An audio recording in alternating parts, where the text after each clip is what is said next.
right now, Cardano feels a little bit like one of those very fancy trucks you see in Baja. There's sort of like the drone footage back in the old days. I think it was like helicopter footage, maybe. But you see this overhead footage of this truck sort of cruising through, on the desert floor on some dirt road. And intellectually, you sort of understand it must be going incredibly fast. This truck must be going incredibly fast. But to the average person, it's not really clear exactly what's going on. It's not clear the velocity of these vehicles on rough dirt roads until they hit the tiniest bump. And then all of a sudden it becomes incredibly clear to everyone how fast this thing was going by how far this thing travels through the air, just from the tiniest bump.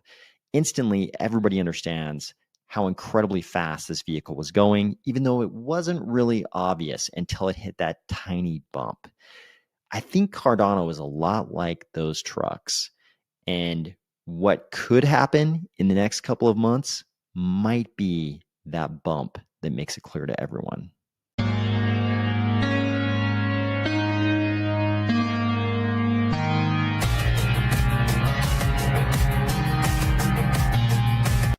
If the only trucks you're interested in right now are the ones full of cash because you just sold your bags, or if you're finding value in these videos, please consider delegating to the Army of Spies DRep address and the Army of Spies stake pool, ticker AOS.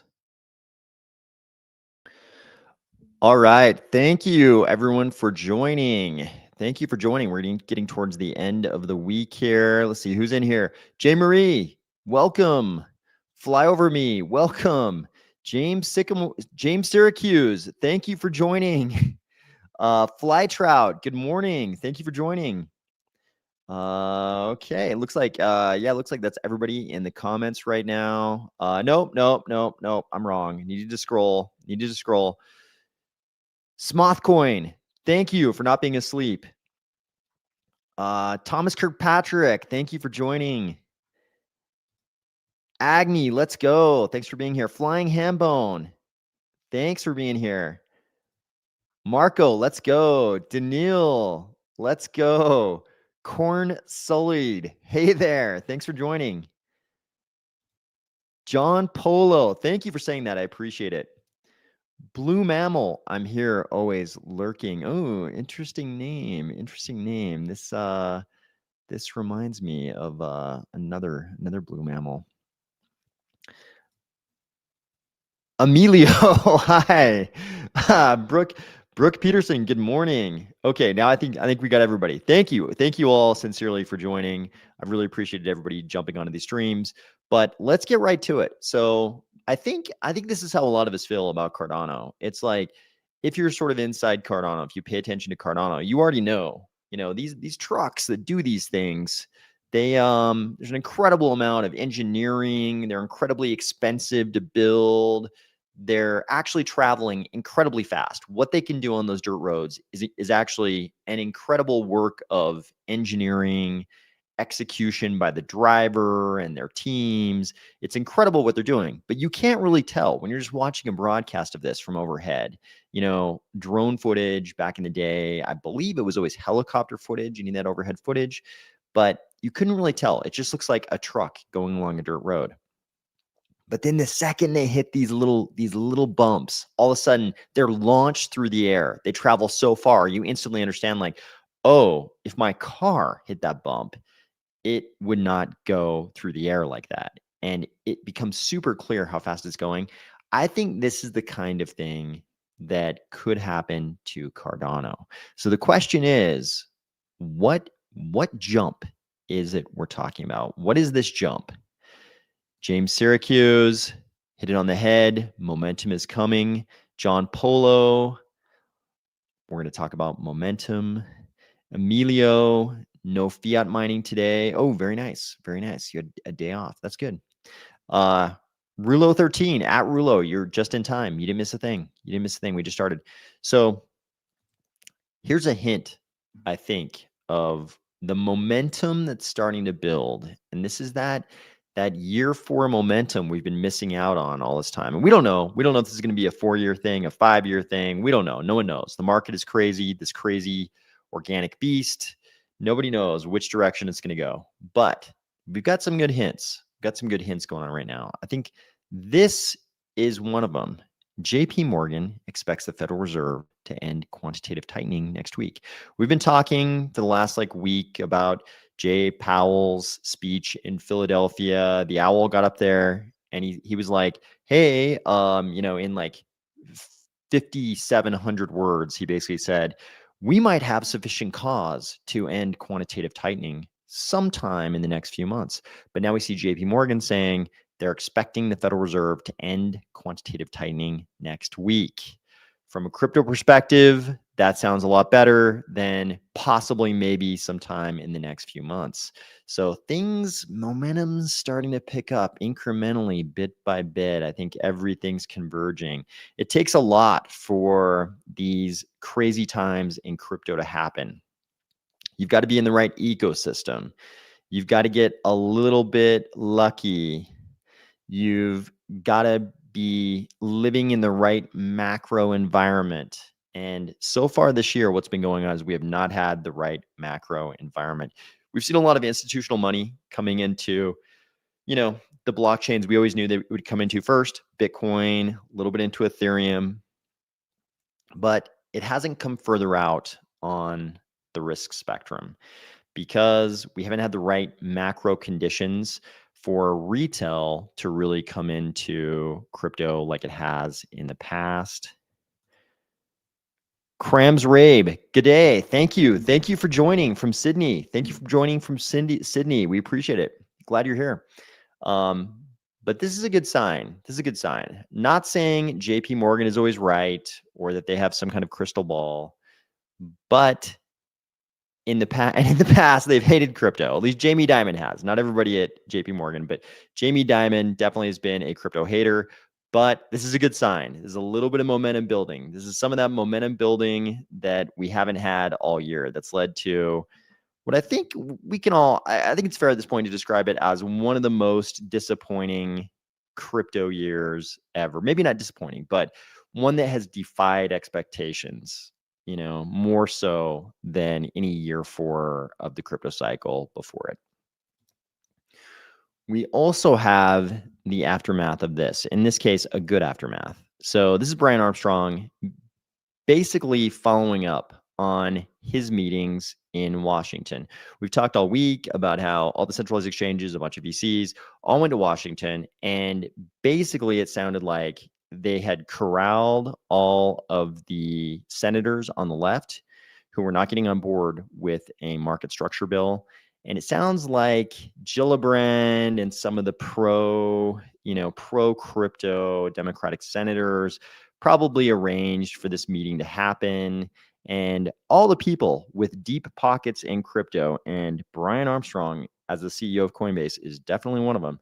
All the guys and ladies with deep pockets got together and they went and talked to those Democratic senators. And I assume the way this works is that the unspoken subtext is that campaign funds would flow only if there was some cooperation on this market structure bill. I assume that's the unspoken subtext. The reason those senators are going to show up is because they know there's a deal to be cut here, and the benefit to them from this deal is that checks would be written next time they have to get reelected. So I think Brian Armstrong is doing all of us in crypto a solid here. Not just him, but all the people on that list. But he sort of followed it up by saying that he thinks the deal is like 90% done between the Senate Democrats and the Republicans. He cited a few exceptions, a few things that still need to be worked out. Notable exception was DeFi. He wants to make sure, and I thought this was pretty commendable. He said that he wants to make sure that DeFi is protected and that only the entities like Coinbase are regulated, which sounds pretty altruistic because you'd think the CEO of an entity would only be worried about his own entity and sort of accomplishing regulatory capture of senators for the benefit of his own entity. But I think he's taking a long-term view of this thing. He knows that if DeFi flourishes, it's good for the whole crypto space. And what's good for the whole crypto space is good for Coinbase. So it sounds like he's fighting for DeFi here, even though you could take a more skeptical view of a centralized exchange's intentions and think that they're not going to care at all about DeFi and just want everyone to use centralized exchanges. Apparently not the case here. And I actually believe him. I'm pretty skeptical when the CEO of any entity says something. I assume it's, 90% lies, 10% truth, but I actually believe him when he says this. Okay. John Polo, you got to have the suspension to absorb the blows through bumps in the road, but the power in the engine to keep revving the engine, to keep reviving and stay in the race. I think this is very true. Certainly, some of the incredible engineering on those vehicles is the suspension, being able to absorb the many bumps in the road. I think that's certainly true, and the incredible horsepower of the engine. But yeah, I think that's certainly true. So it sounds like things went pretty well in Washington. I think we all kind of knew this whole government shutdown thing would be like all the government shutdowns in the past. This is just a bunch of jockeying and a bunch of negotiating, and everything, including our precious market structure bill, would eventually get negotiated. And it looks like, according to Brian Armstrong, who I would guess he's a pretty realistic guy. According to Brian Armstrong, it sounds like we're 90% of the way there. Flying Hambone says, of course, the first cycle I'm ready for. This is how it goes. FML. I think a lot of us feel that way. It definitely feels that way. It's sort of like, no matter how many cycles you've been through at this point, you saw this year go down and it was like, why now? Why this time? I just needed this time to work out. I think we're all feeling that right now. Slackline, let's go. Thank you for joining. So I expected something like that as a follow-up to the lobbying activities in Washington by Brian Armstrong and company. I didn't expect this news today. We all saw some pre-shadowing of this. There were some hints that this might happen. I didn't know that it would actually happen and that the rhetoric around it would sound like this. So the White House gave CZ what he was looking for. So CZ was pardoned today, and that wasn't the incredible part, because I think we all know the current White House is happy to pardon people. But the rhetoric surrounding this was the incredible part. So some reporter, I couldn't quite hear the question when I listened to the video, but some reporter asked the question about pardoning CZ. And the answer was kind of like, yeah, a lot of good people recommended I do this. And, he didn't even commit a crime, which is awesome. I mean, if you're in crypto, that's what you want to hear. Granted, we do have anti-money laundering laws in the US, and there isn't yet sort of an exception in place for crypto in any way. It's sort of like we just have in the US, we have these laws like, hey, you have to do the following things to make sure that bad guys don't engage in money laundering. And based on all the stuff I read, all the screenshots of the internal employee discussions that were going on that led to CZ doing that jail time, they definitely were not complying with the anti-money laundering laws. But I think this is sort of a signal that, not that this White House is trying to pardon people for legitimately committing crimes. I think the point he was trying to make is that they don't believe this should have been a crime. So you've sort of got people who are pardoned when historically, prior to recent administrations, you had people getting pardoned when it was like very questionable whether or not they should have been convicted, like whether or not it was very questionable whether or not they actually committed the crime. You sort of think of pardons that way. This was a pardon. It was sort of like, hey, we're not even going to talk about whether or not he should have been convicted for that crime. We just think the crime doesn't fit the context of crypto. And I don't know whether or not that's the right policy direction to go in, but it's definitely a signal for us in crypto that this White House is 100% all in on crypto. Pardoning CZ, I mean, granted, CZ is a very rich guy, so that probably didn't hurt, but this is a signal that this White House isn't going to accept the application of laws invented for the TradFi world to crypto if they don't think those laws fit the context. So very good sign for crypto. Let's see. Transfer the power to the ground through a good transmission, not a CVT unit. Yep. Okay, with Hydra out, I wonder, Turbo Dump, thank you for joining. I wonder if any of these centralized exchanges are exploring the tech for their use. You know, the centralized exchange game is kind of seasoned and mature at this point, and I know they're probably trying to incrementally improve every single day to maintain their competitive edge against their competitors. Like, I'm sure Binance is thinking all the time about how it can build things to compete with Coinbase and Kraken and vice versa for each of those. So they're all trying to improve at all times, but the context is so different. I think they've been doing the centralized thing for so long. I think they only think about, their own centralized internal proprietary technology. I don't think they're even thinking about decentralized stuff like Hydra. Okay. Do I still have to pay taxes, or can I get a pardon if I buy some Trump coin? Yeah, I agree. CZ being a very, very wealthy guy probably didn't hurt things, but I think this was more a statement about the White House being super on board with crypto. Like, there are a lot of rich guys. There are a lot of rich guys who probably want to be pardoned for different stuff. I think this one was more about making a statement about crypto, or who knows? Maybe it's just about CZ being rich. I don't know. I'm not a part of this White House administration, so I don't know. Mission Zambia Stake Pool, thank you for joining. Good to see you. Yeah, that's true. I mean, Trump came out strong for crypto. Crypto supports Trump very strongly. So I think he's the kind of guy. If he feels like you're allies, he's going to do whatever. Sort of rules be damned. I think that's what it is. He's like on board with crypto, and he knows crypto's on board with him, versus his competitors at least. So he's like, rules be damned. I think that's what it is. So I think, I was surprised to see this. I did not think CZ would get a pardon. It's almost like too late. He already did the jail time, so it kind of sucks for CZ. I mean, I'm sure he's very happy to have the pardon versus not having the pardon, but it's still, I mean, what difference does it make for him? You know what I mean? He already did the jail time. I don't know. Surprising to see though. Okay. Trump pardoned CZ.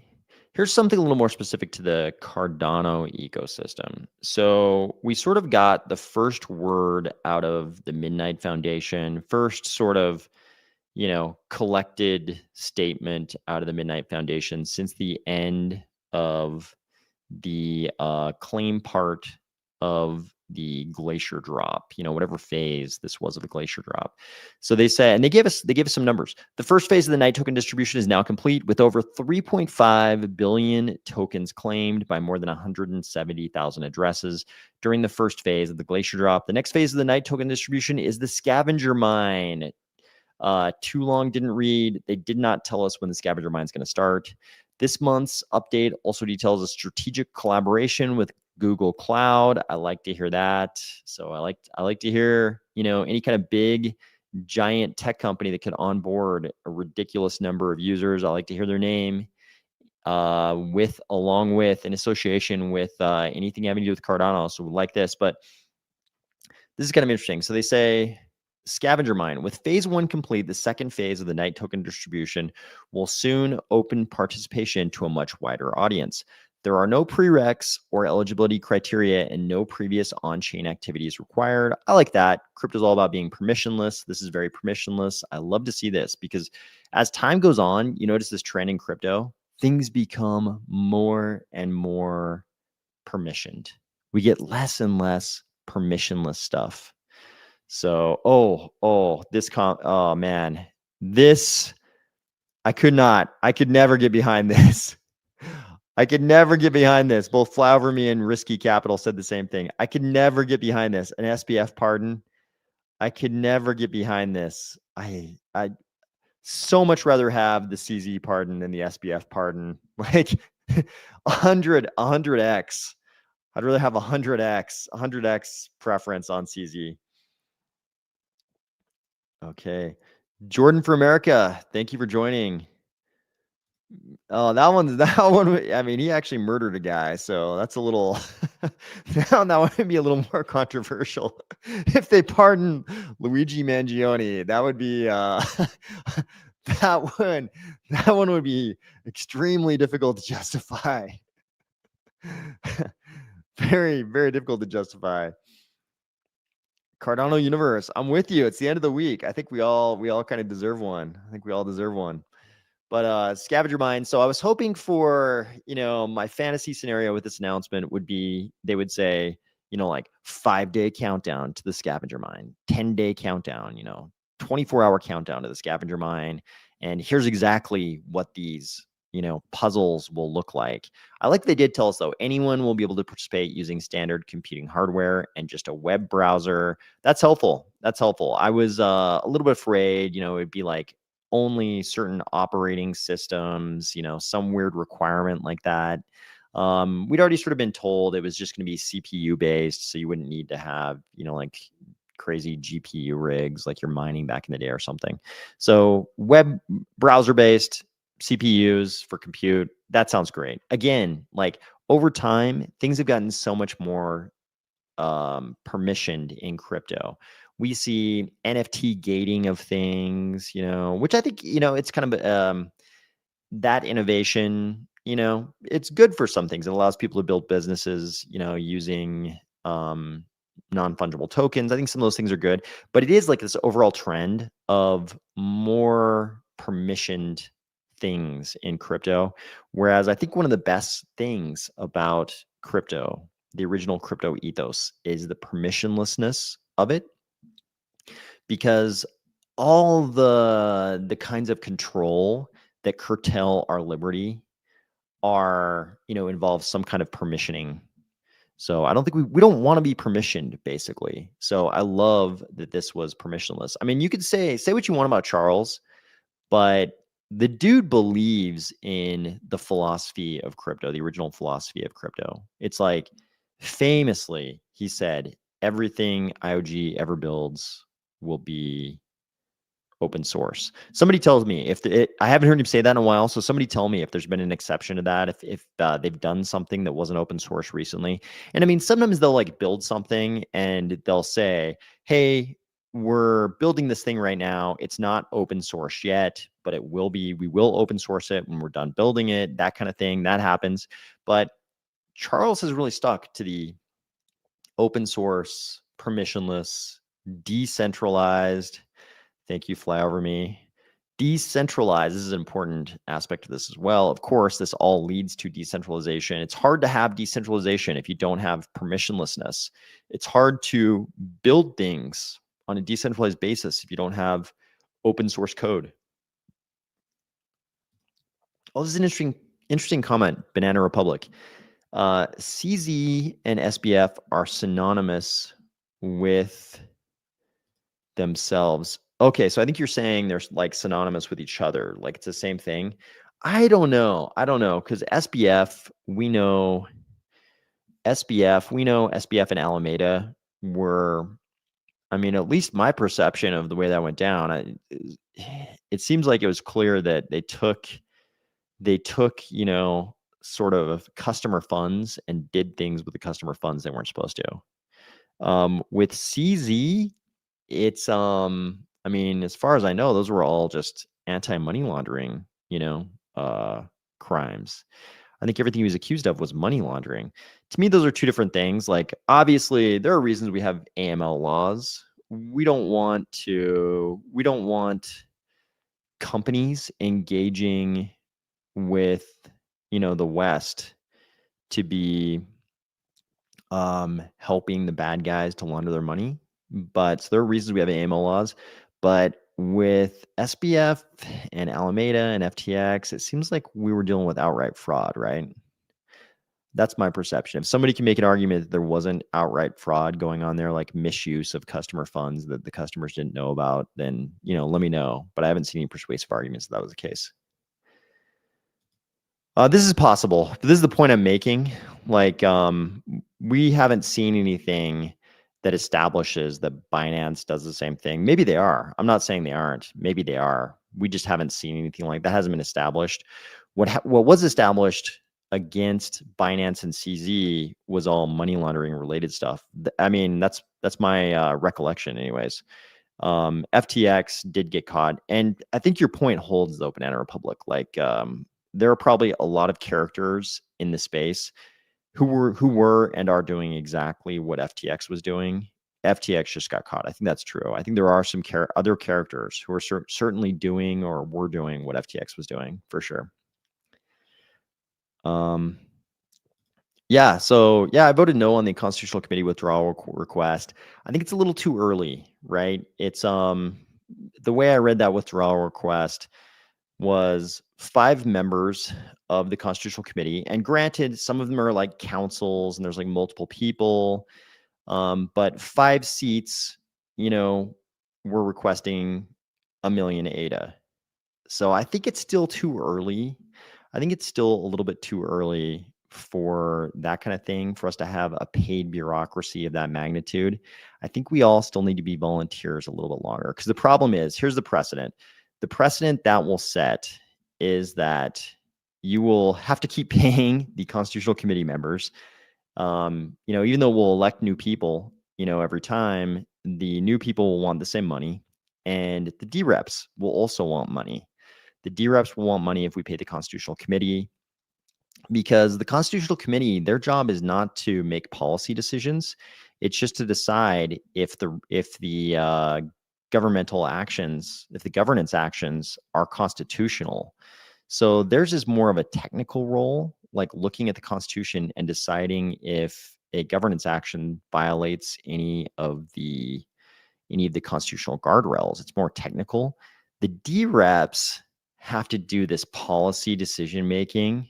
Trust me, they're going to demand money too. So I think it's too early for us to have the kind of paid bureaucracy of that magnitude. I think we all still need to be volunteers. So that's my take on it. Others might disagree, but I think it's too early for that.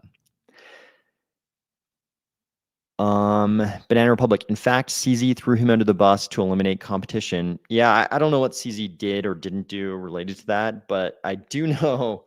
I mean, there was a lot of talk about that at the time, but I do know, I'm sure he did not shed a tear when FTX blew up. I'm sure he did not shed a tear. I mean, we all kind of shed a tear because of what it did to crypto, but seeing SBF go away, that part of it, he probably did not shed a tear. Okay. I mostly use Coinbase. I will use Binance, but like 1% of the time. That's, yeah, I kind of stopped using. There was a time when Cardano was on Binance and it wasn't in some other places. And there was a good reason to use Binance. And then Binance got in trouble, and they had Binance.us and Binance.com, and you could do different things on each of them. And it kind of went into that weird governmental receivership thing, not based on bankruptcy, but just the regulators taking control of it because of the money laundering. So I think a lot of people probably switched over to Coinbase during that time. Coinbase or Kraken, depending on what was convenient to you, given your geography. Yeah, no, I think if we want people to do a good job, if we want people to do a good job running the Cardano government, it's there's a pretty big difference. If you're paying people to do it, you're going to get a very different quality of work out of them than if you're not paying them. Right now, everybody's a volunteer. So a lot of my voting is based on trying to make sure our spending is sustainable. So if you look at my X post about that vote, I included the sort of treasury exhaustion calculator figures. So we've already, as an ecosystem, I voted no on a lot of expenditures, but as an ecosystem, Cardano has voted for a lot of expenditures this year already.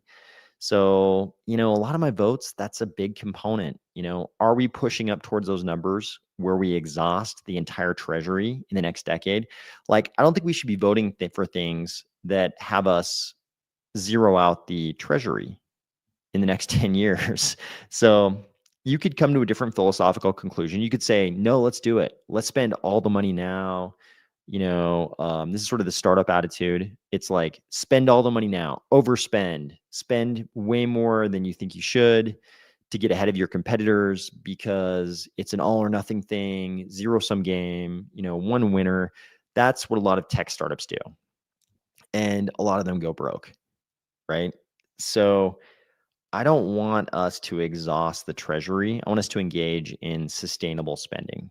So this is a classic government governance thing, right? It's like any congressperson in the US who votes for less defense spending is going to have Lockheed Martin, McDonnell Douglas, every defense contractor at their throat talking about how, they're going to fiscal their fiscal stance is going to lead to the US falling behind, right? We'll be overtaken by China. So we get the same thing in Cardano. You're going to hear people saying, anybody who votes no on any spending, the people who want that money, if you tell someone, I'm voting no against you getting this money, those people are always going to say, that person is anti-progress. We're going to fall behind. We need to overspend now. We need to spend now. But in fact, what happens is every single project does that. So the people making the policy decisions, people voting on the spending, they always vote yes because they basically just don't want to get harassed. It's easier to vote yes than it is to vote no. But fiscal discipline, if you don't have any fiscal discipline, which governments usually don't because of this phenomenon, everybody just votes yes so they don't get harassed by the people who want the money. So if you don't have any fiscal discipline, what happens is you get this uncontrollable spending and just bankrupt governments. This is the story of every government ever. History tells us budgets tend to only go up over time. And you can make all kinds of, optimistic assumptions that the price of ADA is going to go up or transactions, the treasury will grow faster in the future because there'll be more transactions or somehow spending will go down. But actually, the history of governments and spending indicates that generally spending only goes up both on an absolute basis and as a percentage of revenue. So it's usually over 100%. So, we're kind of already right there. We're kind of already pushing the amount that we take in every year. So I don't even know what the exact expenditure that's already been approved is because I keep voting no on things I don't think we need to do that would push us beyond that line. And a lot of other people vote yes. And I've talked about this before, but part of the reason for that is a lot of the big DReps have stuff of their own they want to get passed. If you notice, a lot of the big DReps, not all of them, but a lot of DReps are trying to get stuff of their own passed. They all have their own little projects they're trying to get funding for.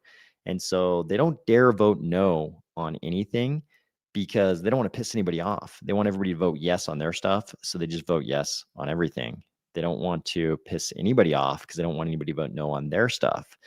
So it's kind of a tragedy of the commons. You get a little bit of a tragedy of the commons. But like I said, someone could take a completely different philosophical stance on this and do the startup thing and say, we just need to spend like crazy to get ahead of the competitors. But those are my feelings.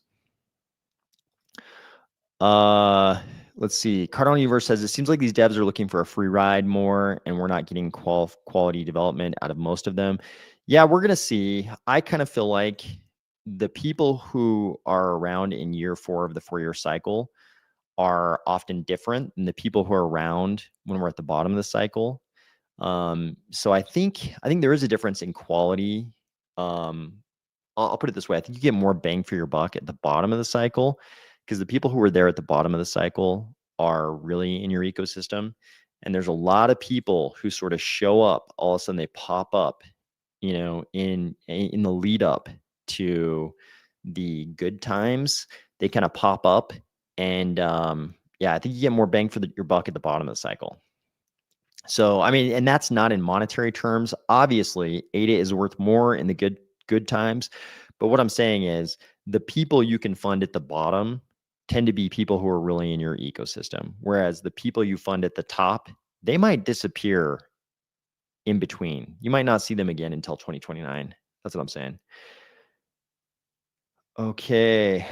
Don't we need to buy BTC to pay yield in BTC? How will we have it to give BTC stakers? So I think this is, it depends on how you architect it. Those are decisions that the people who are trying to build up BTC DeFi are gonna have to make. Obviously, obviously one way to do this would be Babel fees, but yeah, if you're gonna pay Bitcoin yield, you got to have Bitcoin to pay it for sure. Most businessmen or women go to a bank and get a loan. So this is a really important point. Dorian, thanks for joining. Good to see you. Thanks for joining. This is a really important point. So a lot of the reason I vote no on expenditures, and I'm trying to exercise a little fiscal discipline. I think Cardano and I were on the same page, very much on the same page, that we should exercise fiscal discipline. And part of the reason is when everything is state funded, Adam Smith's hidden hand, his invisible hand, cannot guide the market. So this is the brilliance of a free market economy.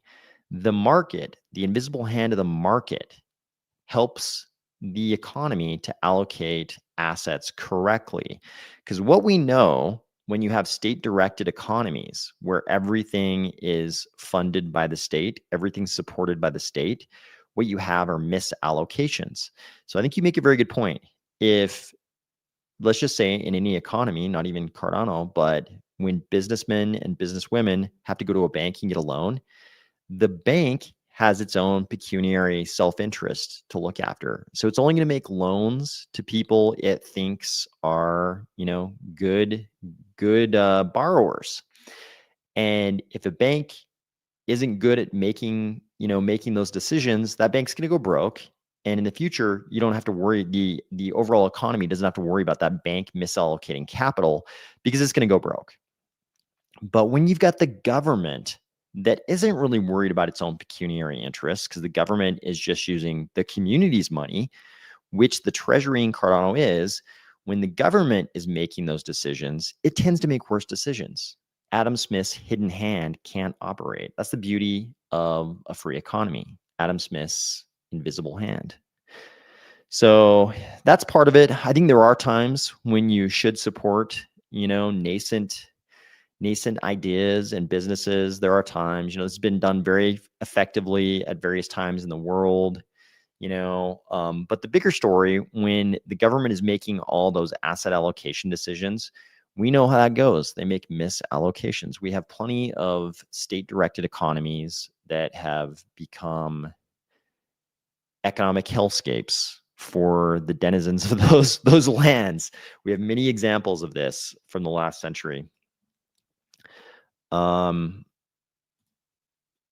is everything, and there should be 69 thumbs up right now. Excellent. Thank you. Thank you for that flavor me.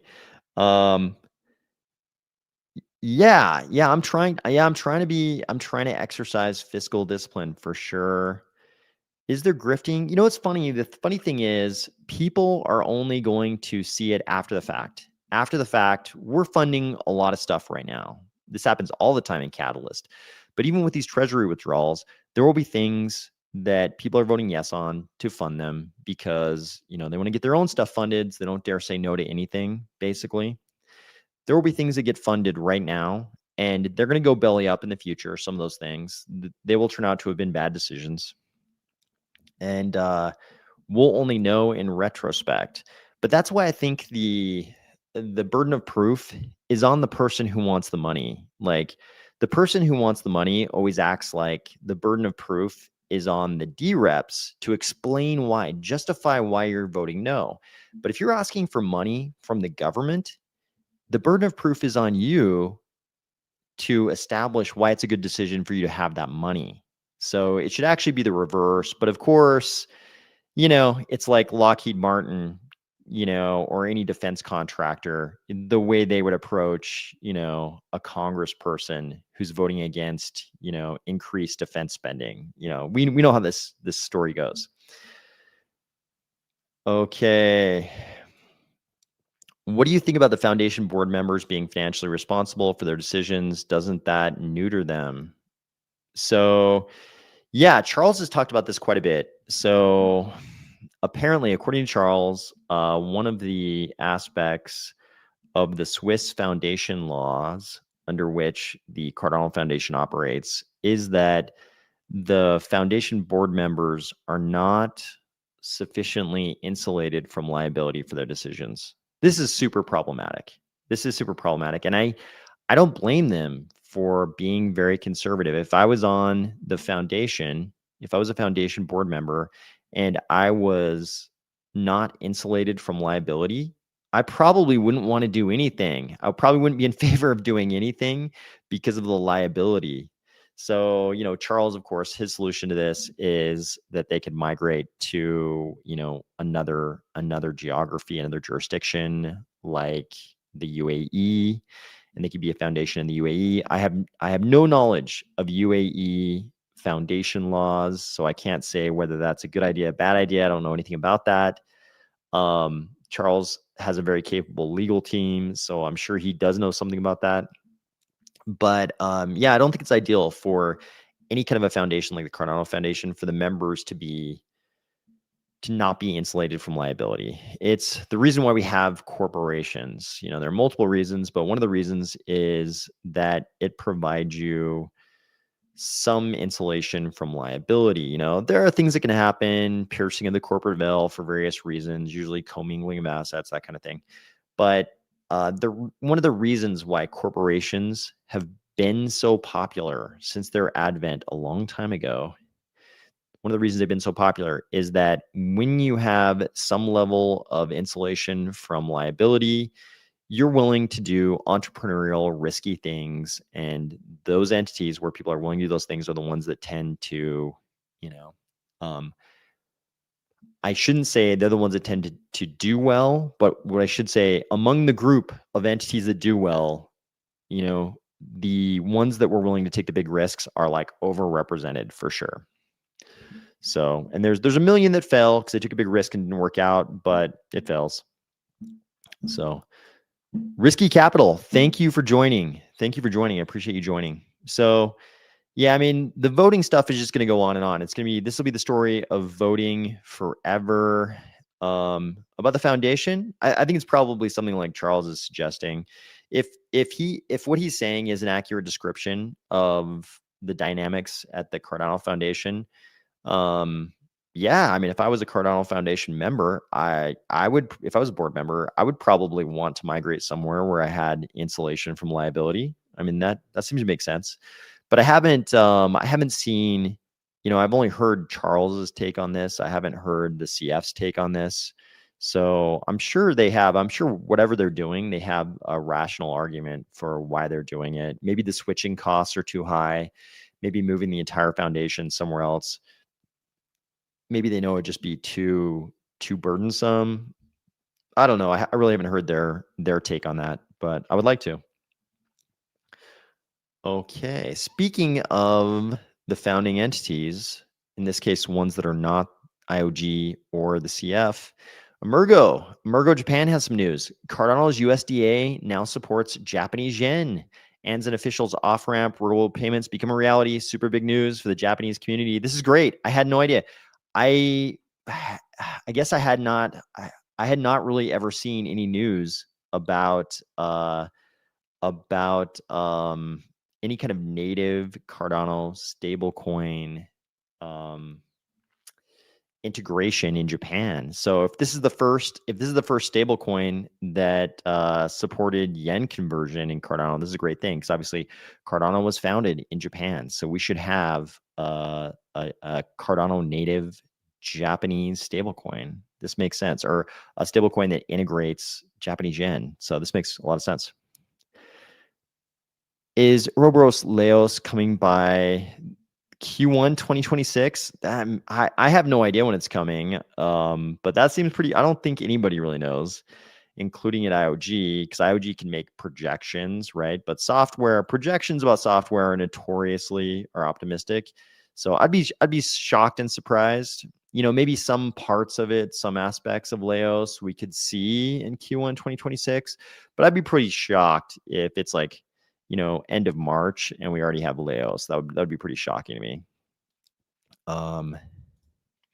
Lots of graft in the federal government. We don't need that in Cardano Treasury. We don't. It's kind of a problem because we have kind of a built-in problem in crypto because the people who are really involved in an ecosystem are often the ones trying to run projects.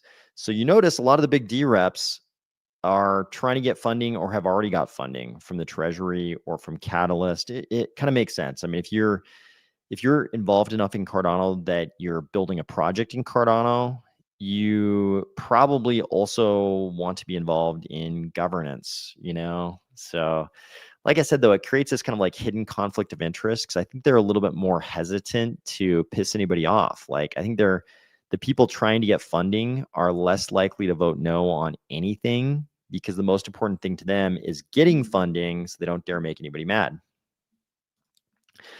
Yeah, Japan is the home of Cardano. Without Japan, there would be no Cardano. I'm very happy to say that. Okay, I can't even 3709. These live streams are great. AOS, quick question on the Treasury. It was to help the development of Cardano, right? So why would it turn into a sort of investment fund, sort of a sovereign fund? So I think they're two different things, right? So the Treasury, I don't think we can say what the true purpose of the Treasury is. The Treasury belongs to the community. So whatever the Treasury decides is the purpose of the Treasury, that's the purpose of the Treasury. So if we treat the Treasury like a sovereign fund, I think of the Treasury as our sovereign fund, then that's what it becomes. There's also a lot of talk in the ecosystem about having a separate sovereign fund. So this would be more like the traditional conception of a sovereign fund, like certain nation states have, and those nation states are often the ones tied to petro production. They have excess money and they, take that excess money and they invest it in things and it grows and they get this gigantic sovereign fund that kind of guarantees their future. So Cardano could do the same thing. We could have a separate sovereign fund that invests in things that will give us some yield, but that won't exist if we spend all the money every year. If we zero out the Treasury and we spend all the money, then we can't have anything extra because we'll just be spending every cent of our money every single year without being able to support anything else. So, okay. Yeah, I think people are confused about the possibility of an actual sovereign fund and the role of our Treasury, because the role of the Treasury is whatever the community decides. So no matter what any individual DRep votes, me or anybody else, the Treasury belongs to the community. So whatever the community as a whole decides, that's what's going to happen to the Treasury. Infinity Rising. Yeah, this is one of the most exciting things to me right now. As far as projects go, Infinity Rising, very, very exciting. Okay. Jesse D. Hi, big fan. Glad you're back. Do you think Bitcoin DeFi will be the best opportunity for us to see liquidity on Cardano and when? Yeah, Jesse, I've talked about this. I've been excited to talk about this since coming back because the way I look at it is like this. I think we kind of missed the boat on DeFi. I think you can say that empirically. We kind of missed the boat on DeFi. We did not have first mover advantage on smart contracts. That was Ethereum. And then we came along and, we were pretty late to the boat on smart contracts. We got Gogan when we had that Wyoming summit in 2021, which, was like right after We went above $3. Everybody's really excited. But then we realized we didn't have a Plutus application backend that was really serviceable. So we had smart contracts, kind of, but we didn't really even have smart contracts back then in September 2021 because we needed a better, we needed to develop this concept of a Plutus application backend and a lot of other stuff, a less burdensome programming language. Back in those days, I went out and bought this gigantic Haskell book that was like, it was ridiculous. It was like 1,200 pages, 1,400 pages. This is years ago, so I can't remember, but it was gigantic. I went through like, I can't remember how many, but hundreds and hundreds of pages of it. I read every single word in the textbook. I did every single exercise, all the homework. I was like halfway through it, or 400 pages, 600 pages. I can't remember how far through it. And I realized, even after doing all that work, all those hours, I realized Haskell is a big lift. Haskell is hard. So we didn't have certain things. We didn't have a Plutus application backend, really. And also, everybody, when they heard the word Cardano, the first thing they thought of was Haskell, which is tough. And so we needed some more manageable programming languages. Now we have things like Aiken and a bunch of others. And so we were late to the boat on smart contracts, which meant we were sort of late to the boat on DeFi. And Solana came along and they decided to go in the direction of scalability. In my opinion, much, much, much less decentralization, as we've talked about many times on this channel, as everybody in Cardano talks about. They just created the best token casino. So when people say DeFi, it's sort of like, it makes it sound more general than it really is. I think DeFi, when they say DeFi, they always, in the next breath, they say Solana, like Solana kind of, did that. Solana mastered that, in that moment. But really what I think Solana mastered is creating the most convenient token casino. And to me, Bitcoin DeFi is a chance to do DeFi differently. Cardano definitely didn't have first mover advantage like Ethereum did, didn't capitalize on DeFi, DeFi in the token casino sense, in the same way that Solana did. And I don't think we're going to catch up. I don't think we're going to build a token casino that's going to, exceed what Solana did with meme coins in the last, over the last couple of years. I think that was a huge trend.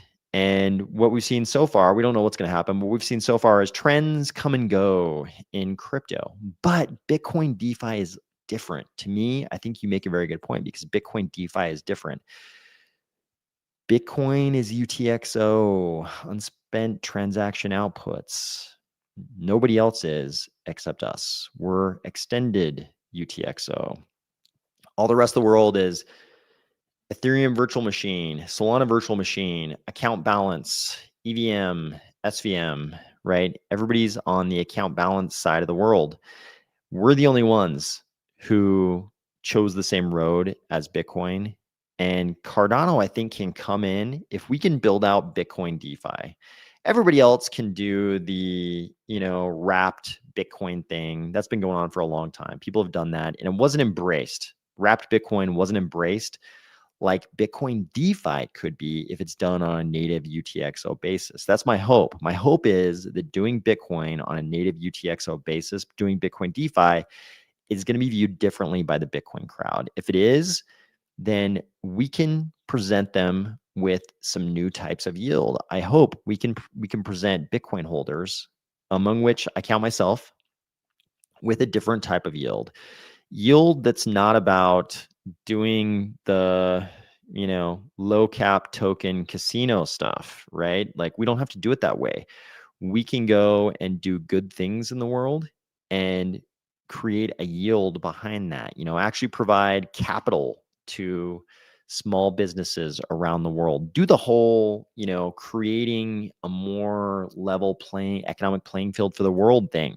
We could do that. We could open up brand new, markets for capital investment, famously, the person in the market, in whatever part of the world that is unbanked, suddenly if we can make capital available to that person in a way that makes sense for Bitcoin holders and provide them with a yield that makes it attractive, we can do something brand new that hasn't been done in crypto before. That's what I hope for Bitcoin DeFi. So yeah, when I hear mid 2026 from anybody developing software, I think best case scenario, late 2026, probably more likely 2027. That's what I think. But I mean, even mid 2026, would be, June is still Q2. So that would still be mid 2026. But when I hear mid, I think basically the next year, actually. So Boss airdrop.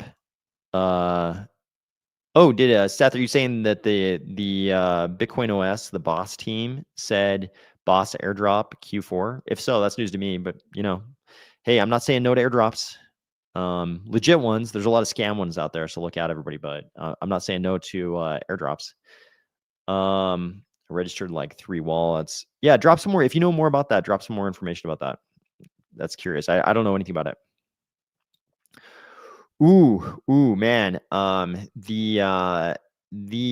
of the real estate stuff coming out of Japan is so incredible, right?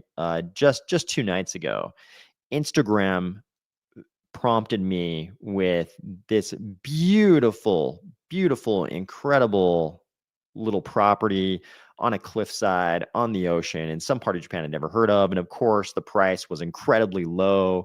I mean, what this is a result of. Demographics are destiny. And certainly Japan has an aging demographic. So when that happens, what happens is a lot of property becomes available and prices do what apparently is happening in Japan, and there's a lot of information there. Friends of mine in Japan have told me, things about older houses in Japan, and there's a lot of information to consume there. But yeah, the ads I see though, especially on Instagram, which I assume are exaggerated and dramatized and beautified, basically. But those send your mind reeling. I was just looking at one of those the other night. Incredible. The dollar values that people are talking about are crazy. Yeah, that's kind of true. Yeah, one of my biggest questions about the sort of the Boss project, is that how we're pronouncing it? We're pronouncing it Boss? I don't even know, but I, I was as excited as everybody when those guys first showed that they could do ZK proofs on Bitcoin mainnet. That innovation, they definitely deserve credit for. But it's also kind of apparent they're not putting all their eggs in the Cardano basket, or at least from my perspective, it's not clear how much they are into Cardano or how much they love Cardano. It's sort of like it's incredible what they've already done. I'm just saying that based on what they've said. So it's kind of incredible. Their innovation seems pretty incredible, but I don't know how much they actually love Cardano. You know what I mean?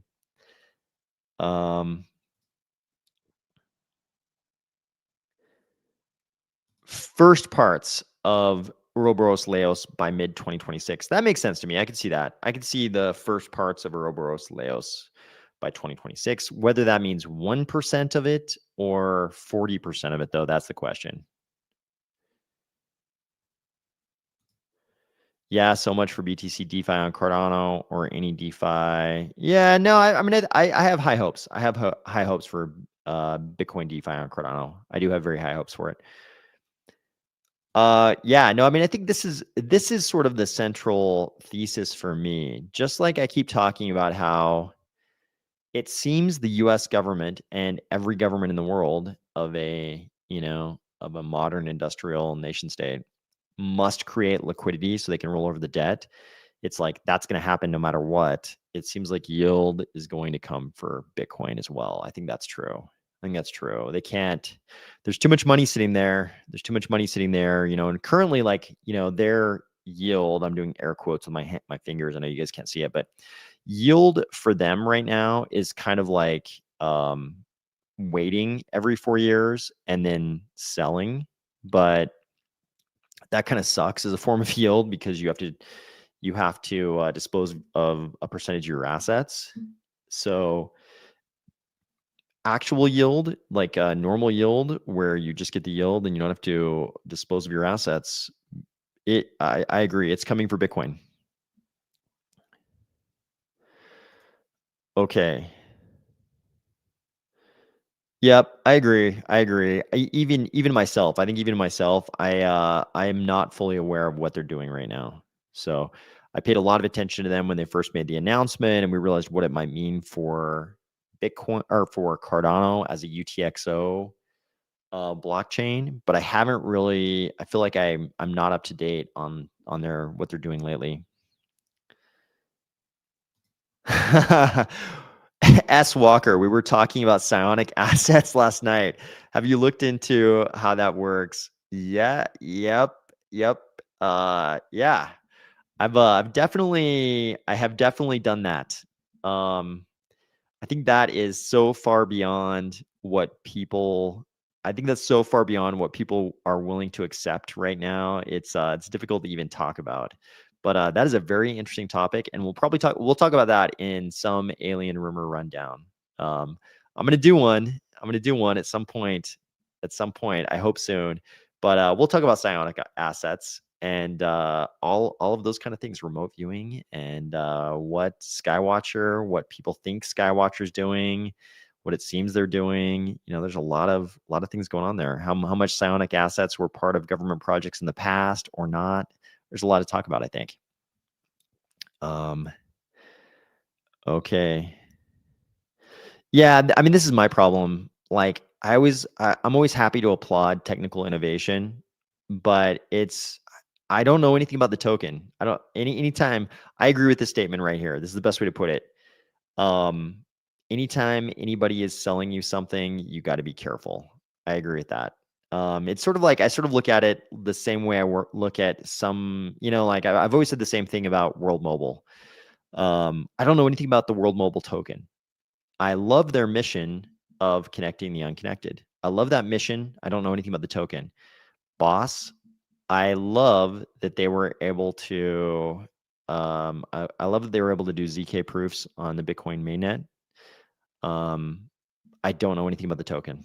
So that's probably the best thing I can say about it. And I probably will never know anything about the token. I can't currently see any point in the future where I would be purchasing any token like that. So I will probably never know anything about that token, like a lot of tokens. Oh, I didn't know about this. There's a Future Fest Halloween event, Saturday, 9 p.m. UTC. I didn't know anything about that. Thank you, Corny G. Thank you for telling me that. I'm assuming that's this Saturday. Okay, I will look into that. I was just thinking about Future Fest the other day, wondering what they were up to. I didn't even know if they were still around. Thank you for making me aware of that. Future Fest, if you don't remember, it used to have events. They'd have these various events, and there's like music, and it's kind of a metaverse type event. I know some of you hate that. I know some of you even hate to hear the words metaverse. I still love them. I can't help it. I love those kind of digital worlds. So thank you, Corny G, for letting me know about that. Seth is not feeling very optimistic. I don't think you should be sorry for that. I think there are reasons to feel pessimistic right now, but I still feel very optimistic for the future. I would be out if I didn't feel optimistic. I would be out. So, yeah, it feels that way. But then look at all the projects whose names we know, all the Bitcoin, the blockchain ecosystems that have a smaller market cap than us. I mean, just go down the list of CMC. It's crazy. All these projects, Avalanche, Polkadot, all these projects that have very worthy technology that have come up with their own innovations, some of which Cardano has even copied in its own ecosystem because they were so good, because they were good. Polkadot, famously, we copied some of that technology because it was such good technology, and yet they have much smaller market caps than even us. So it's all relative. It's like, I feel like the story of Cardano right now is sort of like the guy in his neighborhood who buys some super awesome motorcycle, and he loves to drive the motorcycle, and he can come home from work, jump on the motorcycle, go for a ride, hopefully not kill himself. Loves the motorcycle. And then his other neighbor decides to one up him, and the other neighbor buys a 911 or a Moon Lambo or a Rari, you know what I mean? And all of a sudden he's like, I only have an awesome motorcycle. I don't have a Rari. I feel like that's the situation we're in. Like, we talk about how, and I love that Cardano drives itself so hard. Like, we drive ourselves so hard. We're so hard on ourselves, like way too hard on ourselves. Cardano is, but we definitely drive ourselves super hard. And it's because we don't have what, like a Bitcoin has or an Ethereum has or a Solana has in terms of market cap. But at the same time, we're so much better than all the other, how many are there now? Like 10,000? Are there like 10,000 coins below us in CMC? We're so much better than some of them. Like if people in those ecosystems, all of which had sizable communities, like there were a lot of blockchain ecosystems that had ecosystems like basically the same size as Cardano. At least it seemed that way to me. Back in 2018, there were so many other ecosystems, and I had a ton of friends, and they would like hear that I was buying ADA, and they'd be like, bro, it wouldn't even make sense to them because they were so into their own ecosystem. And now those are all, in between like 10 and 200. Some of those are like now the 195th ecosystem or 295th. So, I think it's all relative. I think we're that guy who gets to ride this awesome motorcycle every night, have a great time, loves the motorcycle. But then we see, the neighbor with the Moon Lambo, and we're like, how come I don't have a Moon Lambo? When will that Cardano card come? Which one are you talking about? Which Cardano card are you talking about? Because I might have something in the future for you. Not any kind of not an actual card for you, but I might have some content related to something like that. It depends on which one you're talking about. Not necessarily content about the card, but maybe content related to, and it might have content related to somebody who might know about something like that. Let me put it that way.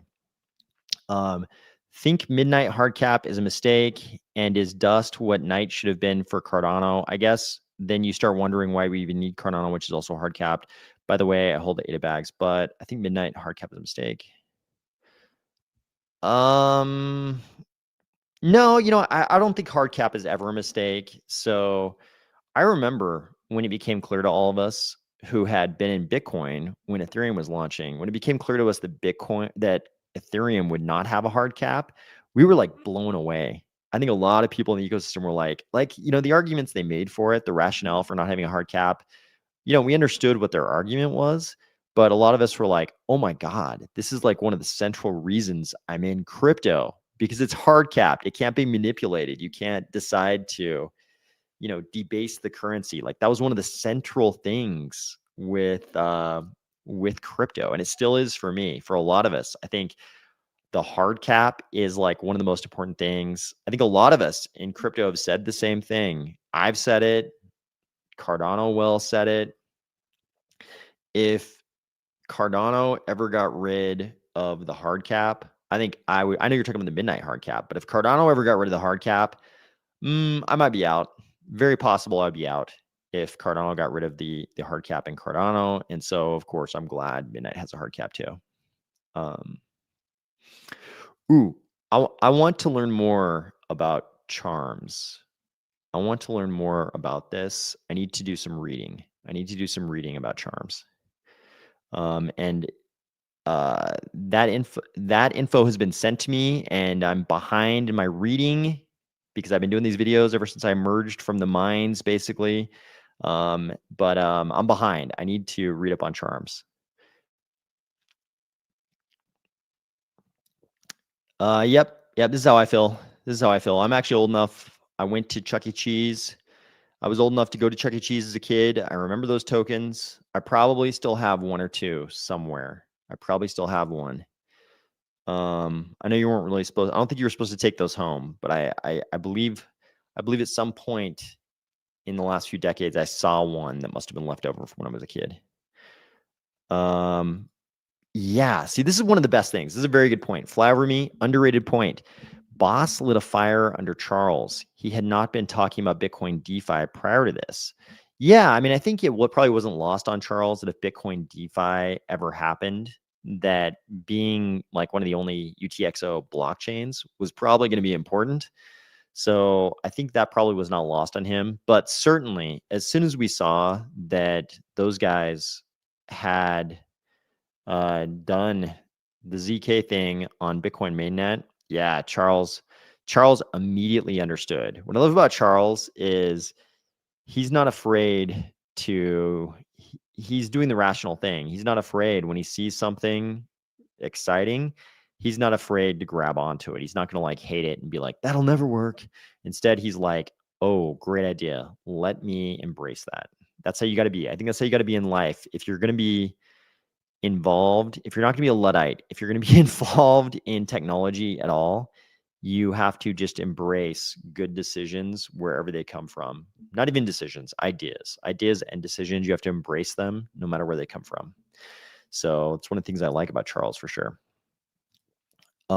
Anyways, I am mostly BTC. Yeah, I think a lot of us in Cardano have significant amounts of BTC for sure. It's a significant part of a lot of our portfolios for good reason. Yep.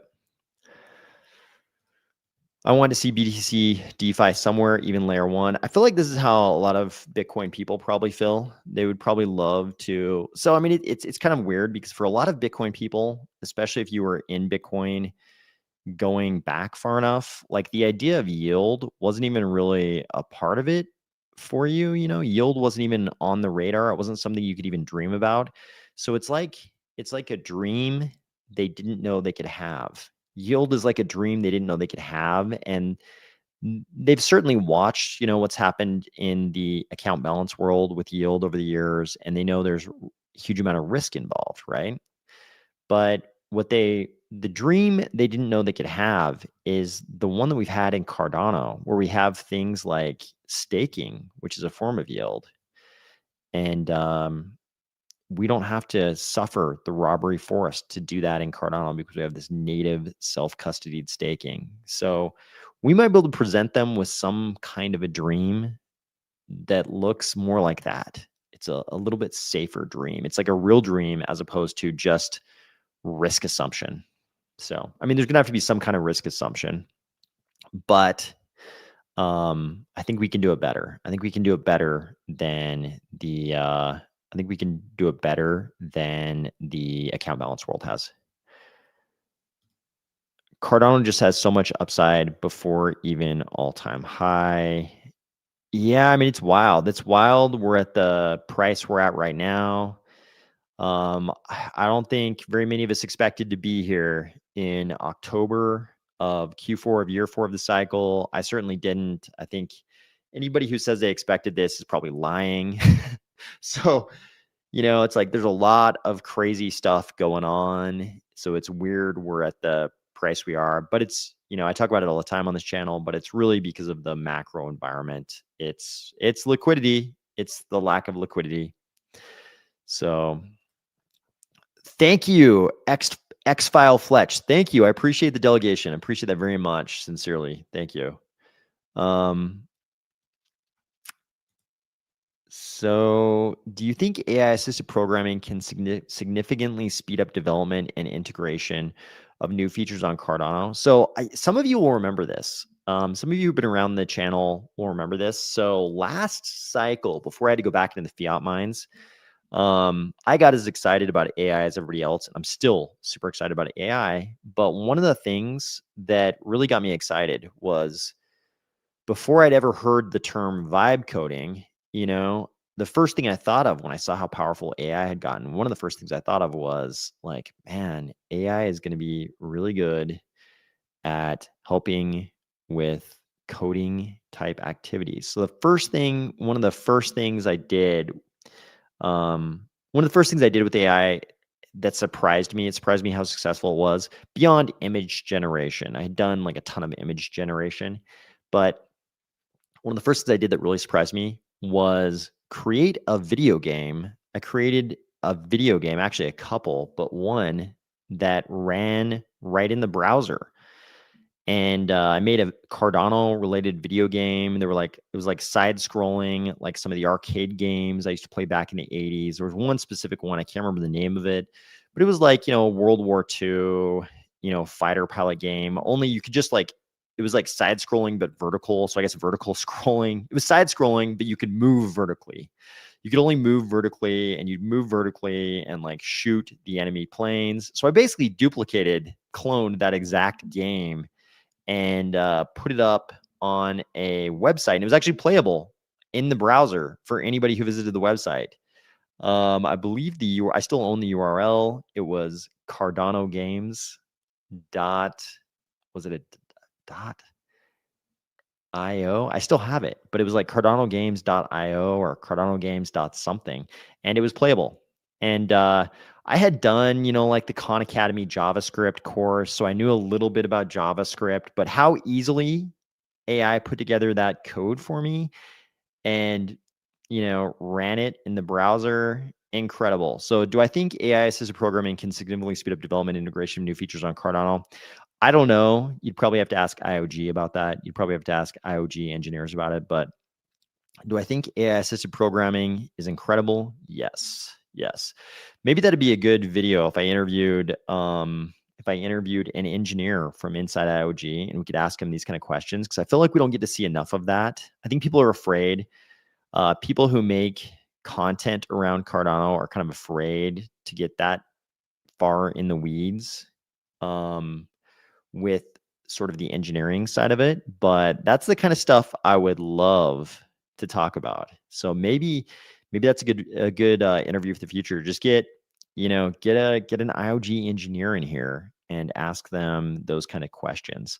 I don't know how much those guys are pretty busy though. I don't know how much time they have to come jump on a channel like this. I think they got a lot of projects they are feverishly working on.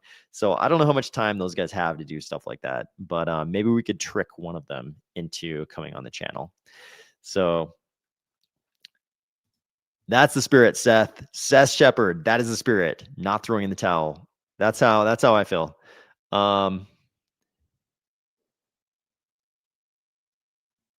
Are you talking about the AI coding? I'm not sure what you're talking about. Are you talking about the AI coding? I'm not sure. You might be talking about something completely different. My expectations on all altcoins have been tempered. Yeah, I mean, I think if you look at the Fed balance sheet or just global M2 or US M2, any measure of liquidity, and you look at what happened in the last cycle in 2021, it's like that wall of liquidity was like a tsunami. It was a tsunami of liquidity that came to us to fix us shutting down the world for purposes of COVID. That tsunami of liquidity, it did some incredible things to the crypto space that that we're not experiencing right now. So I think all of our expectations were skewed by that.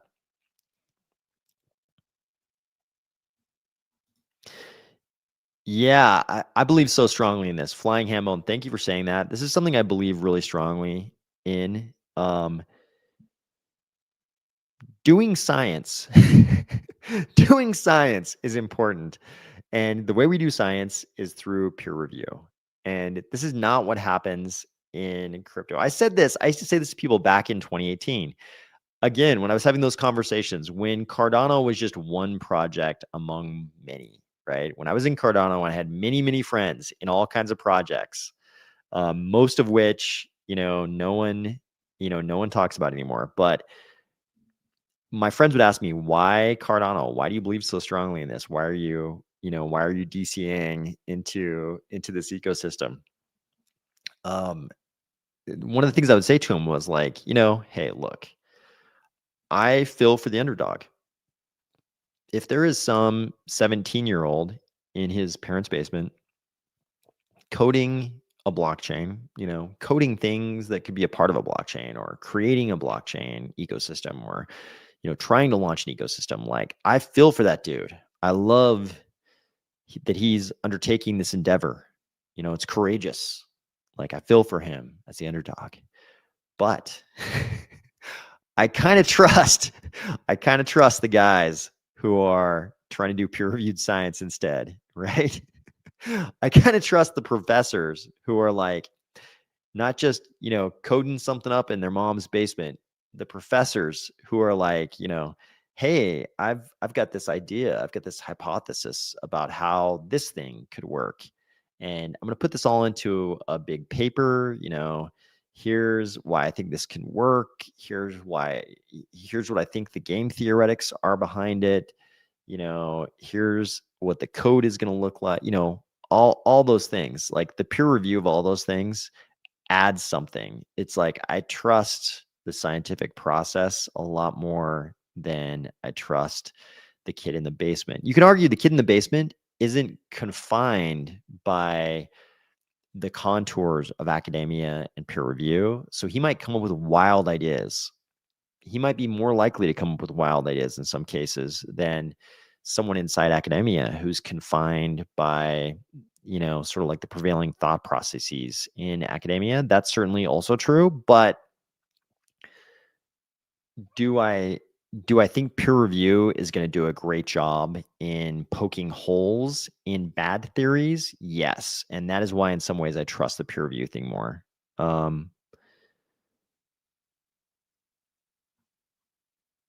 Okay, what is this? I almost hesitated to put this on the screen. What is this, Cardano universe? Satoshi Nakamoto's wallet has awakened and is moving Bitcoin. Just 1 month after Bitcoin's launch has shown activity. So we see those kind of reports every once in a while. We see these kind of reports, and whether or not they turn out to be anything, I've definitely seen reports like that in the past. And whether or not they turn out to be anything is always sort of a different case. This is a question for me. Yes, I do own Cardano native tokens. Have I bought many recently? Nope. Did I buy a bunch in the last cycle? Yep. Yeah, I do own some Cardano native tokens. I took the view last cycle. I bought a bunch and never sold them. Never sold them. I just kind of bought them and hung on to them. So, a lot of those projects, it'd be easy to look at what's happened since then and say their best days are behind them. So maybe that's why I haven't bought as many this cycle, because a lot of those projects, they look like they were going to do something and maybe they didn't. But I was pretty responsible. Like, I know a lot of people, I see people on X saying that, like, these crazy percentages of their portfolio are Cardano native tokens.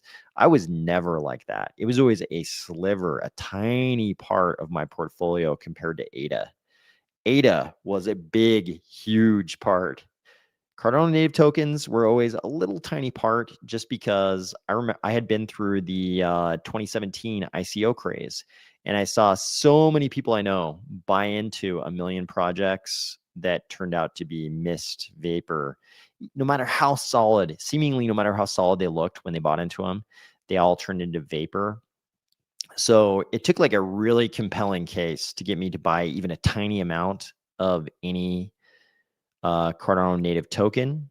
And, even in that case, a lot of the Cardano native tokens, I put a tiny amount into, after it was all said and done, I was super glad I only put a tiny amount into them. I'll put it that way. So yes, I do own a bunch of CNTs. Tiny percentage of my overall portfolio. And I was glad at the end of the day, I was glad a lot of them were a tiny percentage, but that's the way it goes. These are very speculative things, very early stage, very speculative. There are a lot of trends in crypto. Things can look super solid and then go to zero. So, and that's going to be the case with any blockchain.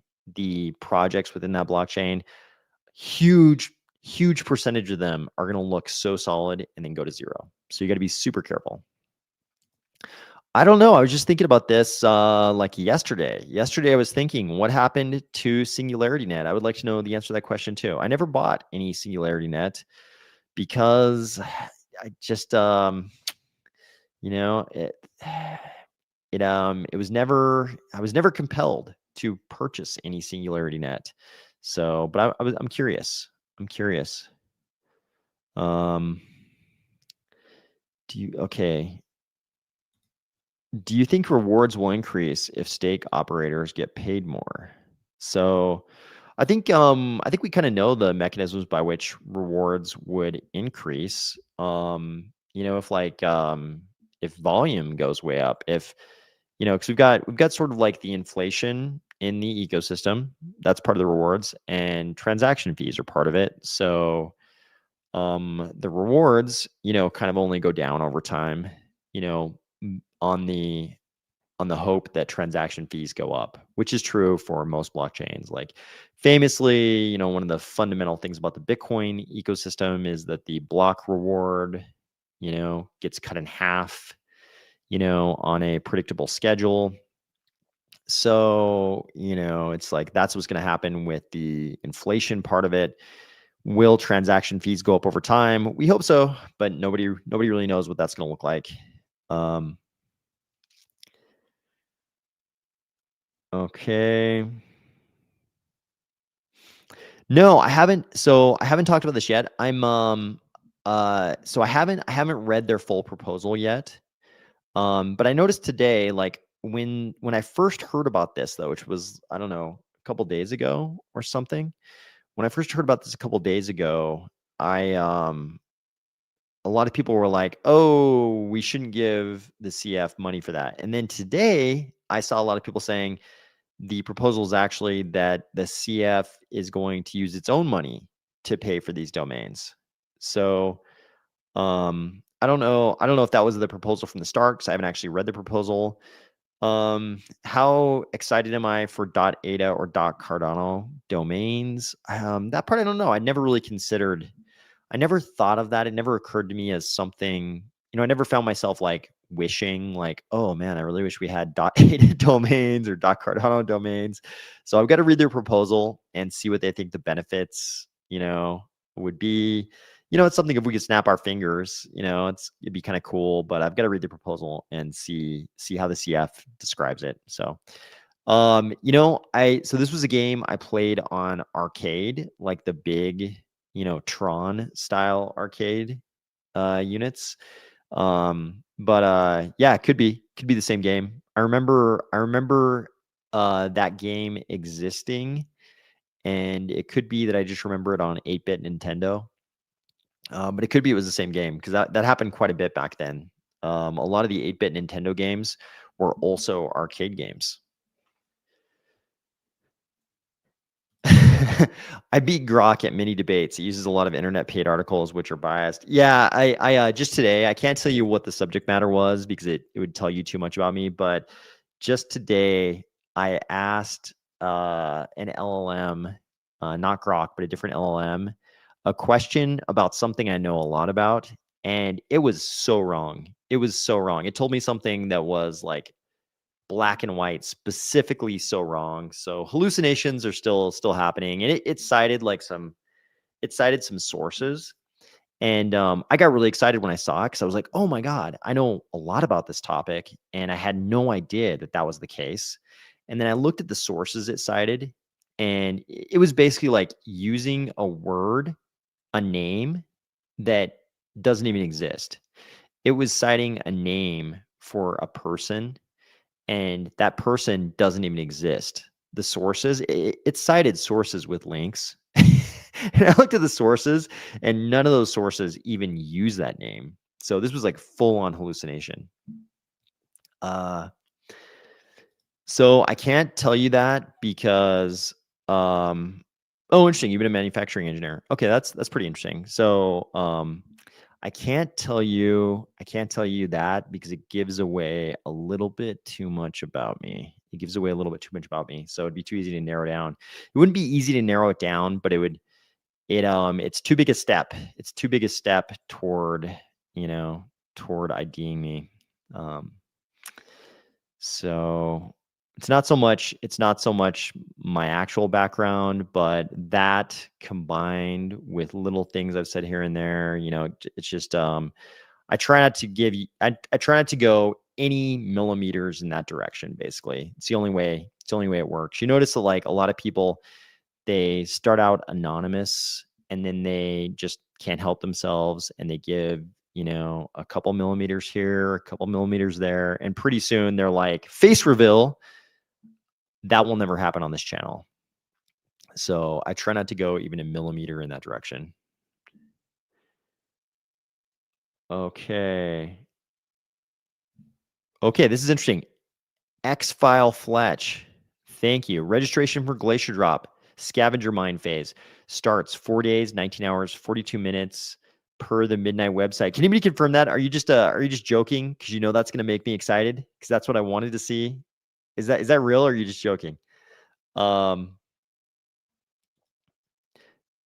Yep.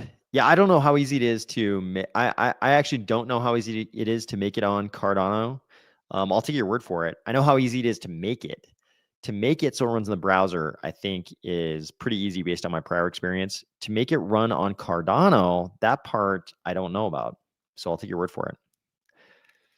2017 was amazing for alts too. True. Yeah, I mean, every cycle has been amazing for crypto so far. Every cycle has been amazing for crypto so far, except for this one.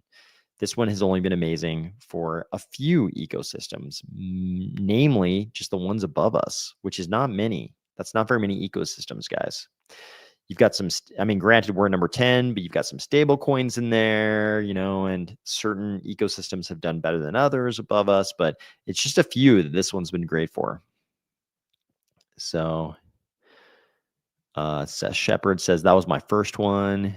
Yep, that was basically my second one because I watched the 2013, 2014 thing go down firsthand. I was definitely sort of live blogging about the Mt. Gox meltdown. But just sort of watching it. I wasn't like one of the protesters standing outside Mt. Gox. Most of you won't even understand that reference, but that was my second one. Those were good days. Those were fun days in crypto. I think now are fun days too, but those were good days. Not the Mt. Gox meltdown. That was a day when people were like trying to jump out of windows, basically.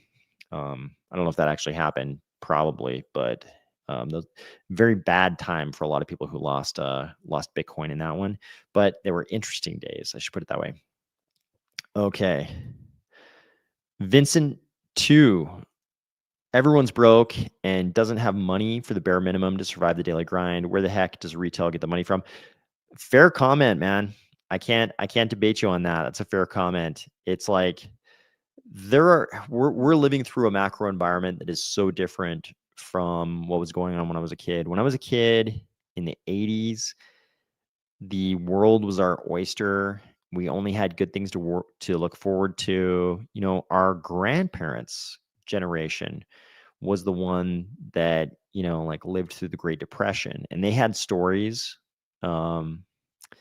of woe and that was not on our radar at all. Things were so promising, right?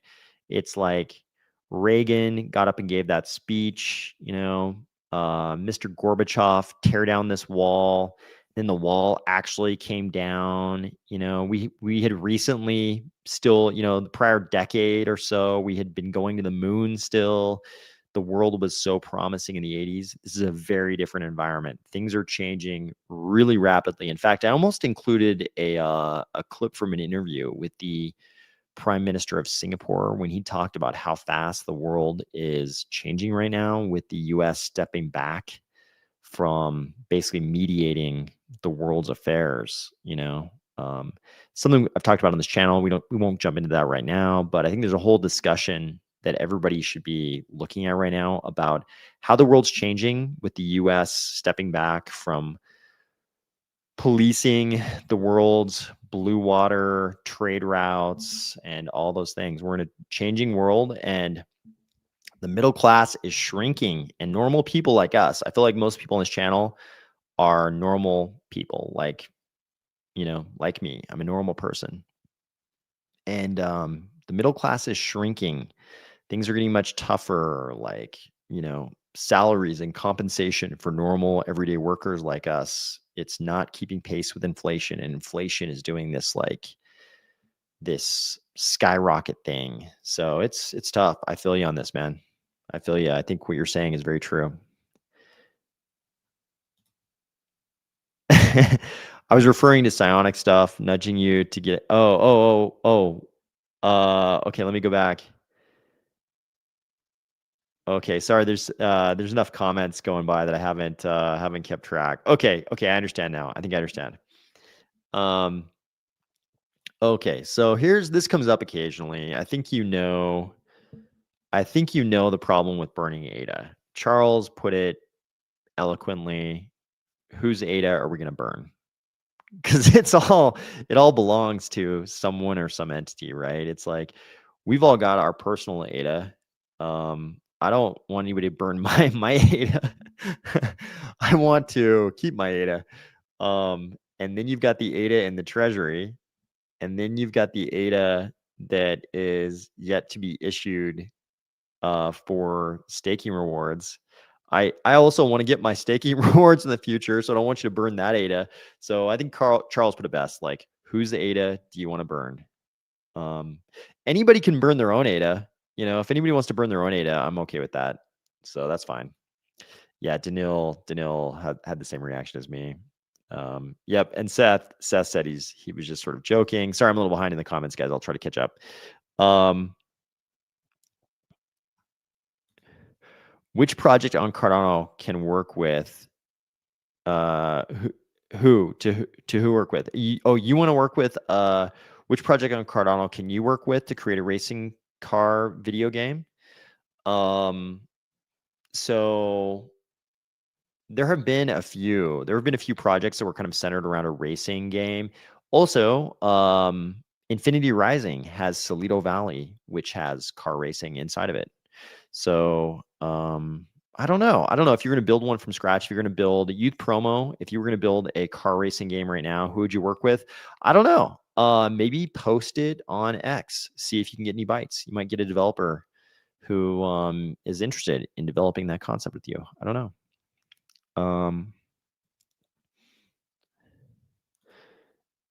Yep, Daniil's saying the same, reacting the same way as I did to the burn thing.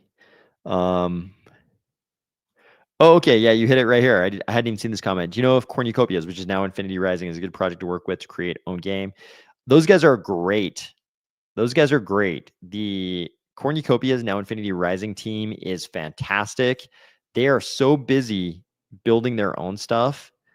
I don't know if they would be able to. I don't know if they would have time to build anything else, but I can say those guys are great for sure. Definitely, those guys are great.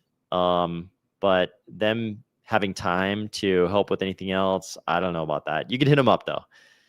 You can hit them up. They are important members of our community, so I think you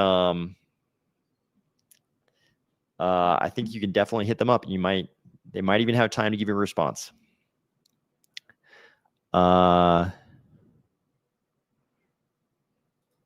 Okay, if the available supply to be issued was reduced, though, every treasury fund would be more secure. Yeah, no, I see where you're going with this. You're saying maybe we could burn some of the amount that hasn't been issued yet. You could, but it would change the tokenomics, of the entire system. So I like the tokenomics plan we're on. I like it so far. I don't think burning just changes. Even if you burn a huge amount, it just changes the decimal place. It just sort of changes the decimal place, and it's like, it doesn't really, the value of our ecosystem will be decided by what we're doing in our ecosystem. It won't be decided by anything else. So I think it just sort of changes the number of units we're dealing with, but it doesn't change like the value of the whole pie. So I have Flying Hambone says I have 3.5% CNAs. I don't even know. I'm like everybody else. I keep a spreadsheet that has the percentage of everything in my portfolio, but I don't even know what the current percentage would be. I've thought so little about those assets that I bought in the last cycle that I don't even know what the percentage would be. Super solid. Yeah. I intentionally didn't name any projects. I never held any MELD tokens. I can say for sure I never held any MELD tokens. I never held any Singularity tokens, AGIX. Yeah, I remember when that merger happened, but I've never held any of those tokens for sure. The amount of CNTs just give some support to a good sounding cause, not expecting much, if any, returns. Yeah, no, I think some people, I think that's, the thinking that some people have when they invest in some project. They're just like, hey, I want to support these guys. I like what they're doing. I'm totally expecting not to ever see these funds again. I think some percentage, I don't know what that percentage is, it might be very small, but some percentage of people do put money into projects like that, and that's probably pretty healthy especially these like very early stage, very speculative projects. Certainly anything like that. This really probably applies to all of crypto. Like any money you put into crypto, you should probably put it in expecting never to see it again. I think that's probably a good rule for all of crypto. Ooh, who do you think created Bitcoin? CIA or Bill Gates or the mysterious Nakamoto? So James Syracuse says NSA over CIA. Yeah, I mean, definitely if we ask ourselves who's good at cryptography, it's definitely NSA. NSA, they're doing all the SIGINT stuff. CIA is HUMINT. So there's two very different missions, and definitely NSA is a better fit for that. So I know people always say CIA, but it's not like they don't have access to resources in cryptography. They certainly do, but the NSA is where it's at for that, I think. But who do you think created Bitcoin? I would probably put my money more on what's his name? The one professor in California who's gone now. I think he's like frozen. I think he was cryogenically frozen, kind of like the one baseball player. You guys all know the name of the one professor. He did the first transaction. Hal, is his name Hal? Hal something? Did the first transaction with Satoshi. I always thought it was very suspicious. He did the first transaction with Satoshi. I think his family swears that it wasn't him, and he always swore it wasn't him, but I also feel like that's what Satoshi would have done. I know Charles thinks it was Adam Back. And yep, James went to that if it really wasn't Adam Back. Okay. The all-time question, it doesn't matter, nothing changes. That's true. Yeah, I think at this point it's great. We're really, really lucky that Satoshi went away. I've expressed my fears in the past that it might turn out to be the one Rhodesian guy who turned out to be an international crime lord and committed some pretty heinous crimes, pretty violent international crime lord. That one Rhodesian guy. There's an interesting narrative, that makes you afraid it could be him. And he's in jail. He went to jail roughly around the time Satoshi disappeared. As far as I know, he's still in jail. So that's like the worst possibility that it's him. I hope it's God, what's the guy? I won't make you guys sit through a search so I can remember the guy's name. Somebody will remember the guy's name. The professor in California. He was like a runner. He got some terminal disease. Okay, Flying Hambone. I have a little bit of LQ staked. No way it'll get back to its prior all-time high, but if Bitcoin DeFi helps, it might. It feels like a gamble for sure. I cannot say. I don't know. I don't know what's going to happen to any of those sort of Cardano DeFi tokens. It's so hard to predict. I have no idea. What happened to Pavia? Somebody asked me this question the other night. So I never really had any relationship with Pavia in any way. I knew people who talked to the Pavia people, but I never really had any direct relationship.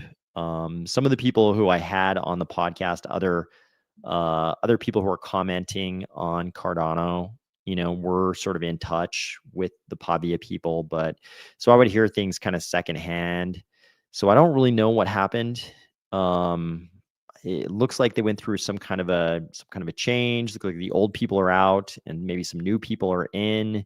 I don't really understand what happened there. But I did notice some activity. There was a little bit of activity on their X account the other day. So I can't tell if something's going to happen or not. But yeah, your guess is as good as mine on that one. BlackRock is the swan.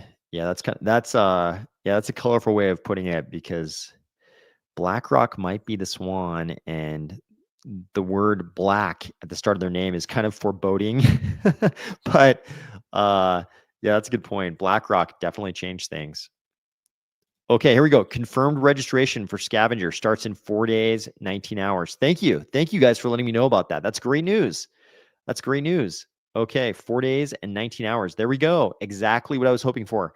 Thank you, Midnight. Thank you, Midnight Network, for throwing that up there. This is great news. We can all look forward to this little countdown. Um, oh yeah, dude, Emilio, I feel you on this. I don't get Tron and top 10. It smells funny to me. Dude, I'm so with you. This is the Tron is everybody feels this way. I even hear people talking about it on podcasts. Even Raul Pal and I think Novogratz even mentioned this, which is hilarious because the dude has a Luna tattoo. If even the dude with the Luna tattoo is like, what's going on? Things are sus. So Tron has always been that way. I remember when Tron first came out, people looked at the white paper and they were like, I feel like the white paper is just directly like control C, control V from Ethereum's white paper. And the response from the Tron crowd was like, the Ethereum white paper was well written. Why wouldn't we copy it? Which is a hilarious response. But Tron, yeah, the fact that Tron maintains his position, very suspicious to me. Very suspicious. Okay. These gatherings remind me of 2017 AMAs with Charles. Really appreciate these. Oh, thank you for saying that, Hill Dog. Yeah, I think these are good because a lot of people who watch this channel have been around Cardano for a long time, and a lot of people have been around crypto for a long time. So I think it's a good group of people. These people, the people who watch this channel and are part of the army of spies, I think it's a pretty good group. So I don't know. I don't know anything about LQ. I don't know anything about the token, or I just don't know. I don't know. You guys can tell me because I don't know. Institutions chose Solana and XRP, already dominated by institutional holders. Cardano will win because science will force it. Nobody asked it to connect to Bitcoin. It pretty much hacked in. Well put. We just made like a reasonably intelligent decision to be UTXO. So, and you're right that the first part, institutions chose Solana and XRP, which were already dominated by institutional holders. Very good point. So yeah, I've still got, I've still got the plots I had in Pavia. I've still got them. So yeah, I know you're saying a lot of people did well on Pavia because that first land sell, a lot of people jumped in and the price went crazy. So a lot of people did well in Pavia when that was going on, and there was a Pavia token. I, never sold my tokens or my plots. I didn't have a lot of plots. I knew people who had a huge amount of plots. I never had a lot. I did a whole episode where I showed people exactly where my plots were and where I wanted to put Spy Beach. So I was very disappointed when it looked like everything was, whatever happened. But Yeah, I mean, this is exactly why the projects inside an ecosystem, you they've got to be a small part. They've got to be a very small part of your portfolio. That's the way I handle it, at least. I can't give financial advice to anyone, but the advice I give to myself is never let the projects within an ecosystem be a big part of my portfolio. Okay, Emilio, a lot of people use it for, this is latest bloomer. A lot of people use it for stablecoin transfer because it's very cheap. Would assume that's the main driver. Are you talking about Tron? Is it Tron you're referring to? Um, yeah, this is Omar. This is a fascinating phenomenon. The idea that we're kind of like moving towards the dead internet where the content on the internet is dominated by AIs, and AI is learning from AI, which might have hallucinated something. So you've got just like LLMs learning from previous AI hallucinations. It's a fascinating phenomenon, and I think it is going on. I agree. Um, Cardano universe. I yeah, people will have some comments on your choice of wording. but yeah, I mean, I think, Charles is a passionate guy and he can rub people the wrong way because he's so passionate. He can be polarizing because of the way he chooses to put things sometimes, but that's who he is for sure. So tell me why he irritates you sometimes. Tell me why. And I'm not saying there aren't reasons. I'm not saying there aren't valid reasons because I'm sure you do have valid reasons. Um, Omar, right? The middle class is a remnant of a dream. It is the 1% and everybody else now. Man, I hate that you might be right, Omar. I hate that you might be right. So that's a horrible thing. If you were around in the 80s, it was so great. It was so great back then. And we didn't even know it. We didn't know the way things were going to go. Yes, I try. I, I. It sounds like you're saying you like ADA more than the haircutting banking system. Yeah, I'm with you on that. Hal Finney, thank you. Hilldog, thank you. Hal Finney, Hal Finney, Hal Finney. He's one of the. Yep, Thomas Kirkpatrick, also Hal Finney. Yep. Okay, thank you. I can't believe I blanked on the name. So Hal Finney has always been my number one candidate. Because if I was a guy like Hal Finney, what institution was he associated with? Like Caltech, somewhere in California. If I was a guy like Hal Finney, an academic associated with a big institution, and I was a huge cypherpunk, and I was Satoshi, I would go to my grave denying that I was Satoshi and trying to make sure that, somehow my activities as Satoshi didn't lead to like my family getting arrested, for discovering my treasure trove of Bitcoin, because in those days, I mean, you got to understand, like now we just sort of take it for granted that nobody's going to get arrested for holding Bitcoin or trading Bitcoin. It was not that way back in the day. Even when I first got in, yep, a lot of people, thank you. A lot of people hit Hal Finney. Thank you. He got Lou Gehrig's, was it Lou Gehrig's disease? Are you saying Lou Gehrig's disease? Um, yeah, Lou Gehrig's disease. I believe that's right.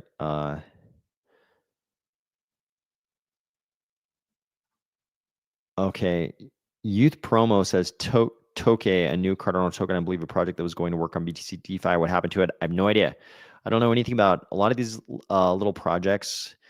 There's a lot of them I don't pay any attention to because to be compelling to me, it's a pretty high hurdle to be compelling to me. And like, I will learn every single thing about a project if it's compelling, but if it's not, I kind of don't pay attention. Yeah, Hal Finney, a lot of people, thank you. A lot of people knew exactly what I was talking about. Hal Finney, it was scary back then.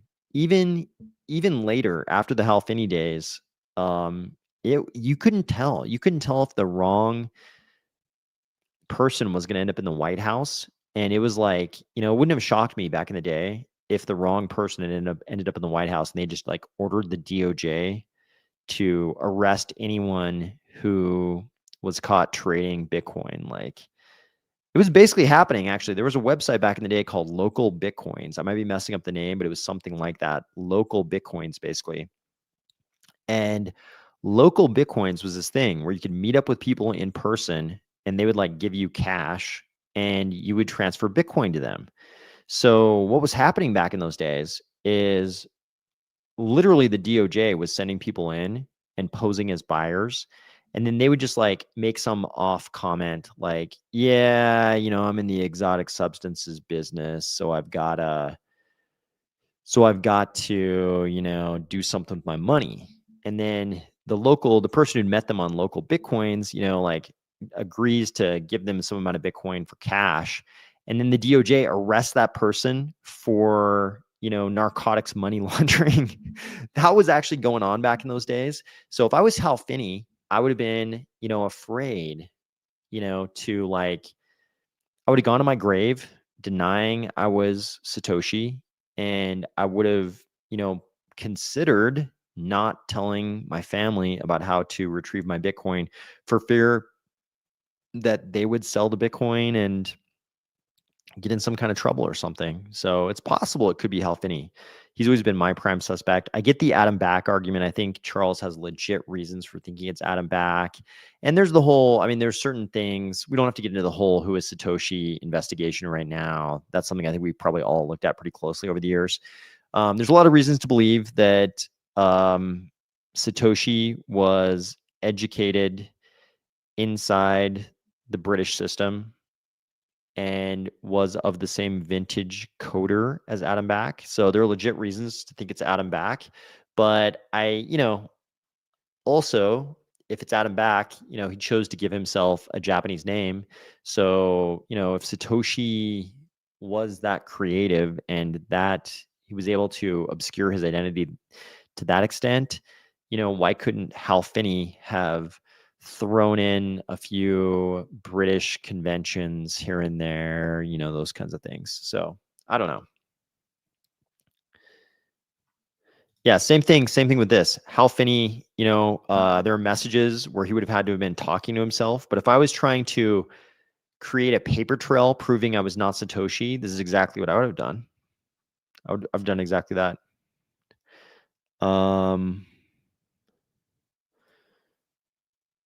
I feel you on this, Flying Hambone. I feel like that was a missed opportunity. People will have, that might be politically divisive of me to say, because people have, back in the day when this issue came up, people had different opinions on this, but I very much agree with you. I very much agree with you. The cost of, if you've ever received medical care outside of North America and seen like a very, very high level of medical care delivered to you at like 5% of what it would cost in the US, like you can see we have a lot of room to improve. Like I've had things done kind of on, not an emergency basis, not like emergent medical care, but stuff that I had to have done when I was outside of North America. And I got a very high level of care. It was easier to get the care and it cost like, 5% of what it would have cost in North America or Europe. So Omar says, I was around then. I just realized it has been all downhill since Nixon. Politicians realized there were no legal repercussions for presidential misconduct. Ford screwed America over. Yeah, the history of United States governance in the last century is fascinating. It's fascinating. It's fascinating the way things turned out. I mean, there were so many weird things that happened. Small detail things like the duct tape, G. Gordon Liddy and those guys leaving the duct tape on the doorknob, which clued everybody into the Watergate break-ins and led to, Nixon being deposed. So many little things that happened that could have changed the course of history. JFK assassination. So many weird things that happened that led us to where we are.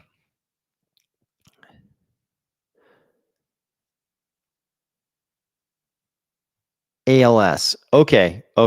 Yeah, I knew it was some kind of a serious disease like that.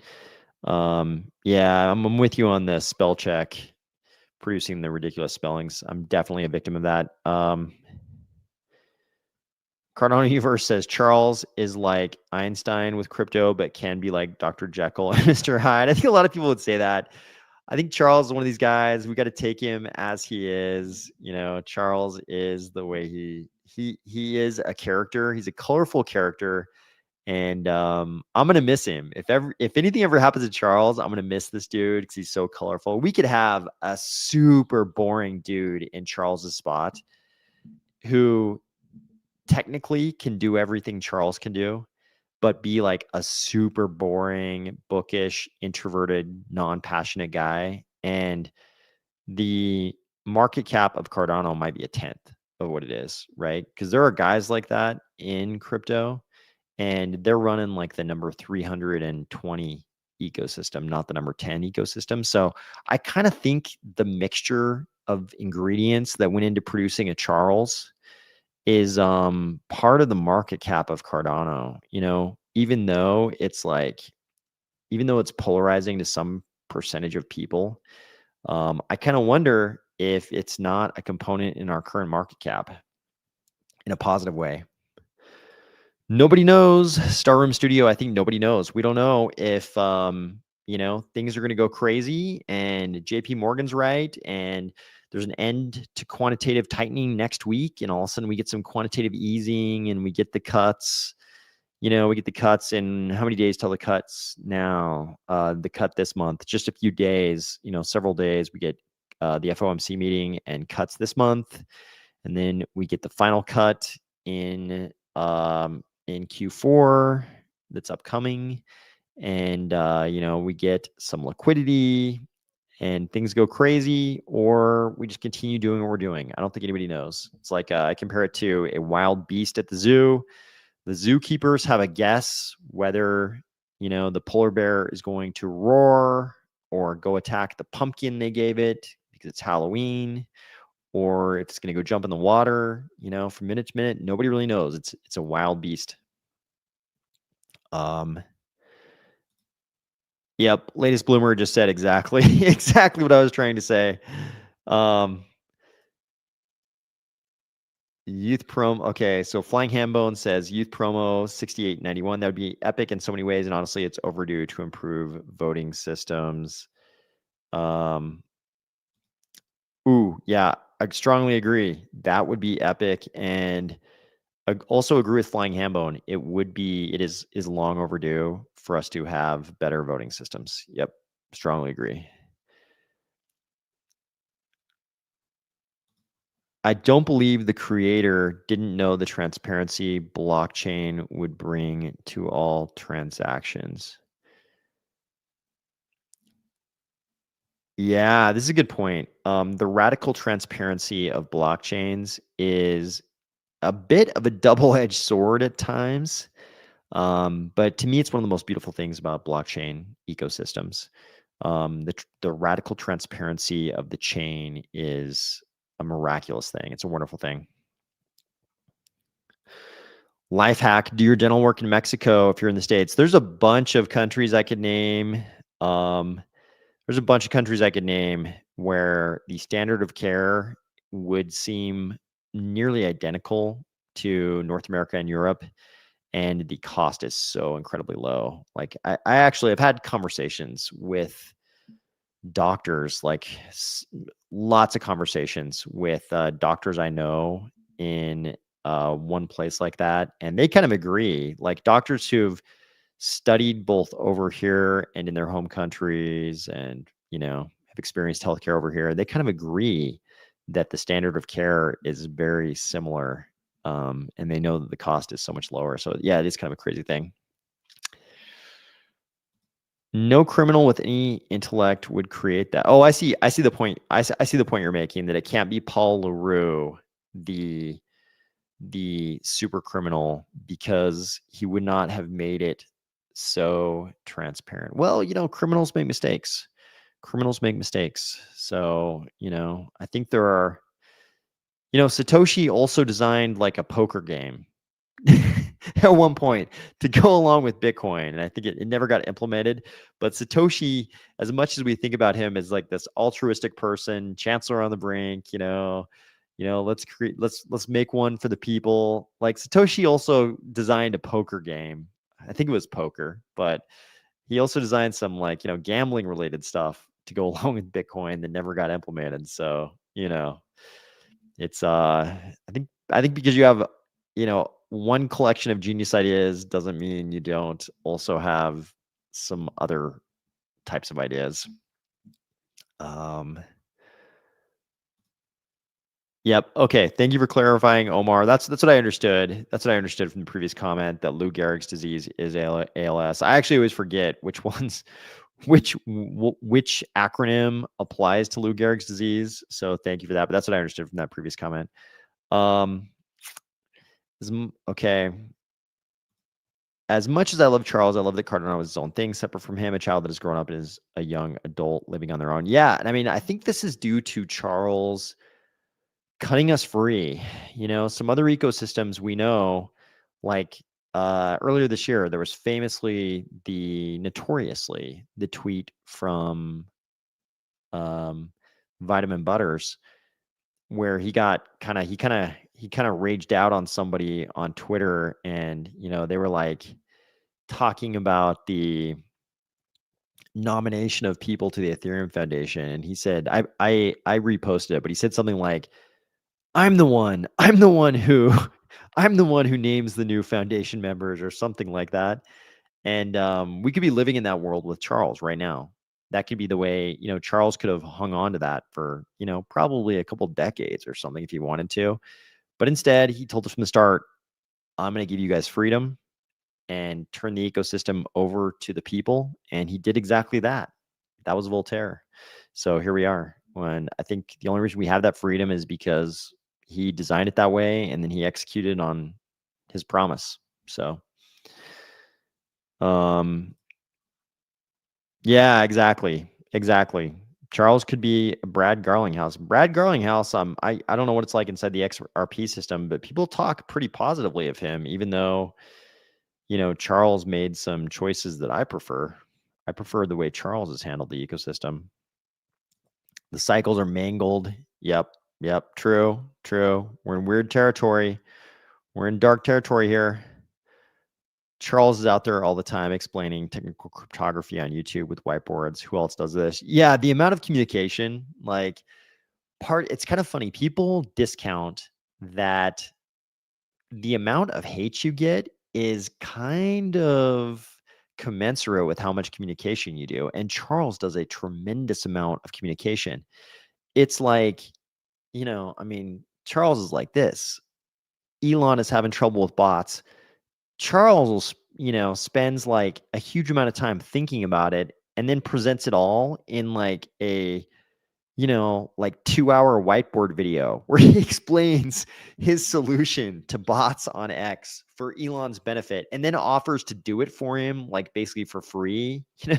It's like, but because Charles is that guy who communicates so much, it's like, if you're going to get, like, this is oversimplifying, but it's like, we could say, if you're going to get 10% hate every time you communicate, it's like, that's not much hate if you only communicate once a quarter. But Charles is like daily communicating, so you're going to get a lot more hate, even though the ratio of hate is the same. Yep. Nobody does that. Vitamin. Yeah, we should do a CCTV video with Vitamin Butters again. We should do that at some point coming up. It takes a little planning though to make it entertaining. It takes a little planning, so it's harder to do on the fly. But yeah, we should have a CCTV footage video where we observe what Vitamin Butters is up to. What if Elon and everyone is like, I'm going to be the first trillionaire in 2030, and Hal Finney gets unfroze and cured and says, hold my beer? If Hal Finney is Satoshi, maybe that's his plan. Maybe that's why he never told his family, he never gave his family instructions on how to retrieve his Bitcoin.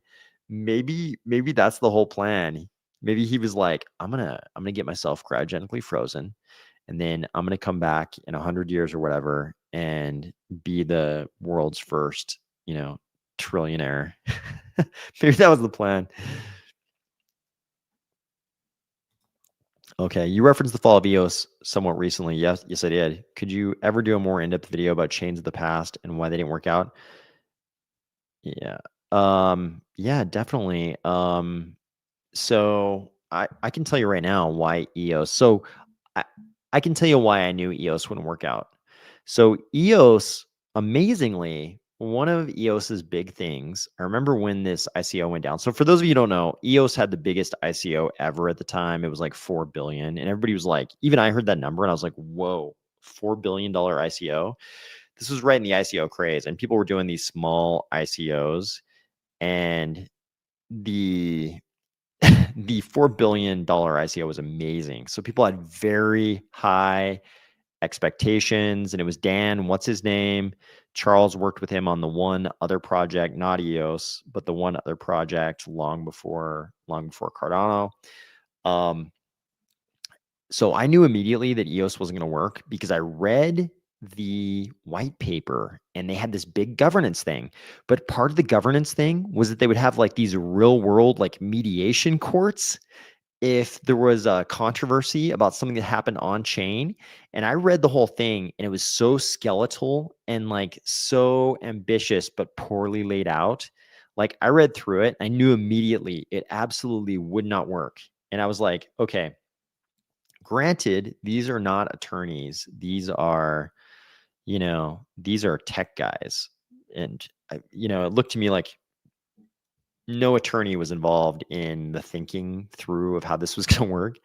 But I was like, these are tech guys. So, cut them a little slack. But if they planned this part out so poorly and they still included it, I'm going to guess that there are some other poorly architected things in the ecosystem. And that sure turned out to be true. Like EOS did not work out. And I knew immediately it wasn't going to work out, though. When I saw that they had these like real world courts with mediators, and there were so many problems with how it was going to work out, I was just like, this is poor architecture. And I think this is probably not the only place where they made those mistakes. Flying Hambone, thank you. I appreciate that. I think this is like a super chat. Is that what this is? Is this a super chat? I think this is the first one ever. I think this is the first super chat ever. So thank you for that. I appreciate it if that's what that is. Flying Hambone says, thanks for these discussions, AOS and everyone. Thank you for joining. I appreciate it. And for the super chat, if that's what that is. I think this is the first one I've ever seen. So thank you. Yeah, the CCTV would be fun. CCTV would be fun. Bro, I would freeze myself just to see the price in 10 years, but chances are the world is a burning husk. Yikes, that'd be a fear. That'd be a fear. If you pop out of cryogenic freezing. Yep, Flying Hambone says, yeah, super chat. Thank you. I think that's the first super chat ever on this channel. Thank you. I appreciate it. So if you came out of cryogenic freeze and it was like apocalypse future, that would be super disappointing. That would be a huge mistake. But if you've got Lou Gehrig's disease, ALS, and there's a cure, maybe still the right call. So we'll see. We'll see if I guess the great part is if Hal Finney ever comes out, we can ask him, dude, were you Satoshi? First question. His first question, probably, can I have a beer? Our first question, were you Satoshi? Okay. Can't we just go to the moon and colonize faster construction? Ooh, yeah, a lot of questions about this. Why haven't we colonized the moon yet? And of course, my fellow UAP conspiracists would tell you it's because someone else might already be there on the dark side of the moon. So I don't know. I don't know about all that. There's many very interesting stories about that, about photos housed at JPL that certain people have seen, but who knows what's true there. Underground condos. Yeah, it seems like it's possible. Seems like we could do it. Seems like we could do it. If we could do it on Mars, seems like we could do it there. There's, I mean, differences in gravity and, like lack of atmosphere, some problems like that. So maybe that explains it. But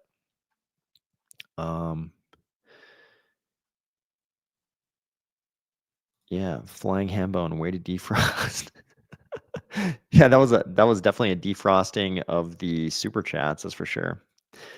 Okay, guys, we have been going for 2 hours and 15 minutes. Should probably get out of here so that people who have to go to the fiat mines tomorrow can go. Latest Bloomer says underground condos. We're going full umbrella corp. Yeah, I mean this is part of my problem with some of the Mars colony ideas. Like I love that as 3i Atlas approaches, I'm super glad that Elon is thinking so much about making us interplanetary, because you guys know his whole argument about being interplanetary is in case something happens on Earth, humanity can go on. That's why he wants us to be interplanetary so bad. But when you think about what it looks like to live on a place like Mars or the moon or even Mars, right? It's like the quality of life, unless we terraform it somehow and we create a breathable atmosphere, and that sounds like a colossal and very, very difficult undertaking. If we could somehow, unless we could somehow pull that off, though, it seems like you're talking about living in enclosures or living underground. That's pretty rough. I sure hope space is not fake. If space is fake, a lot of astronomers have some explaining to do. But I think James is right. It is time to call it a night. I appreciate everybody jumping on so much. As always, we probably won't have a stream tomorrow, Friday or Saturday, unless something happens. If something happens, I will definitely be game to jump on something important enough. Probably won't do it. So I'll probably see everybody for the video that would happen like that most people would watch on Monday. I think for most people it would be Monday they would see it, but for some people it would be Sunday night. But I hope everybody's had a great week. It's been a rough couple of weeks in crypto, so I hope everybody's not beating themselves up too much for being involved in crypto. Hope everybody's had a great week and you're looking forward to a great weekend. Times like this in crypto are great times to go do something super fun on the weekend. So I hope everybody does that, goes and has a great night. Latest Bloomer, thanks for jumping on. Flying Hambone, thank you for jumping on. Hope you sleep well as well. Also, thank you so much for the super chat. First super chat in the history of the channel. Appreciate that. Cardano Universe, I agree. Dorian, thank you for jumping on. I know it's early for you, so thank you so much for jumping on. And I agree with Dorian. I hope everybody has a great weekend, and I'll talk to you soon.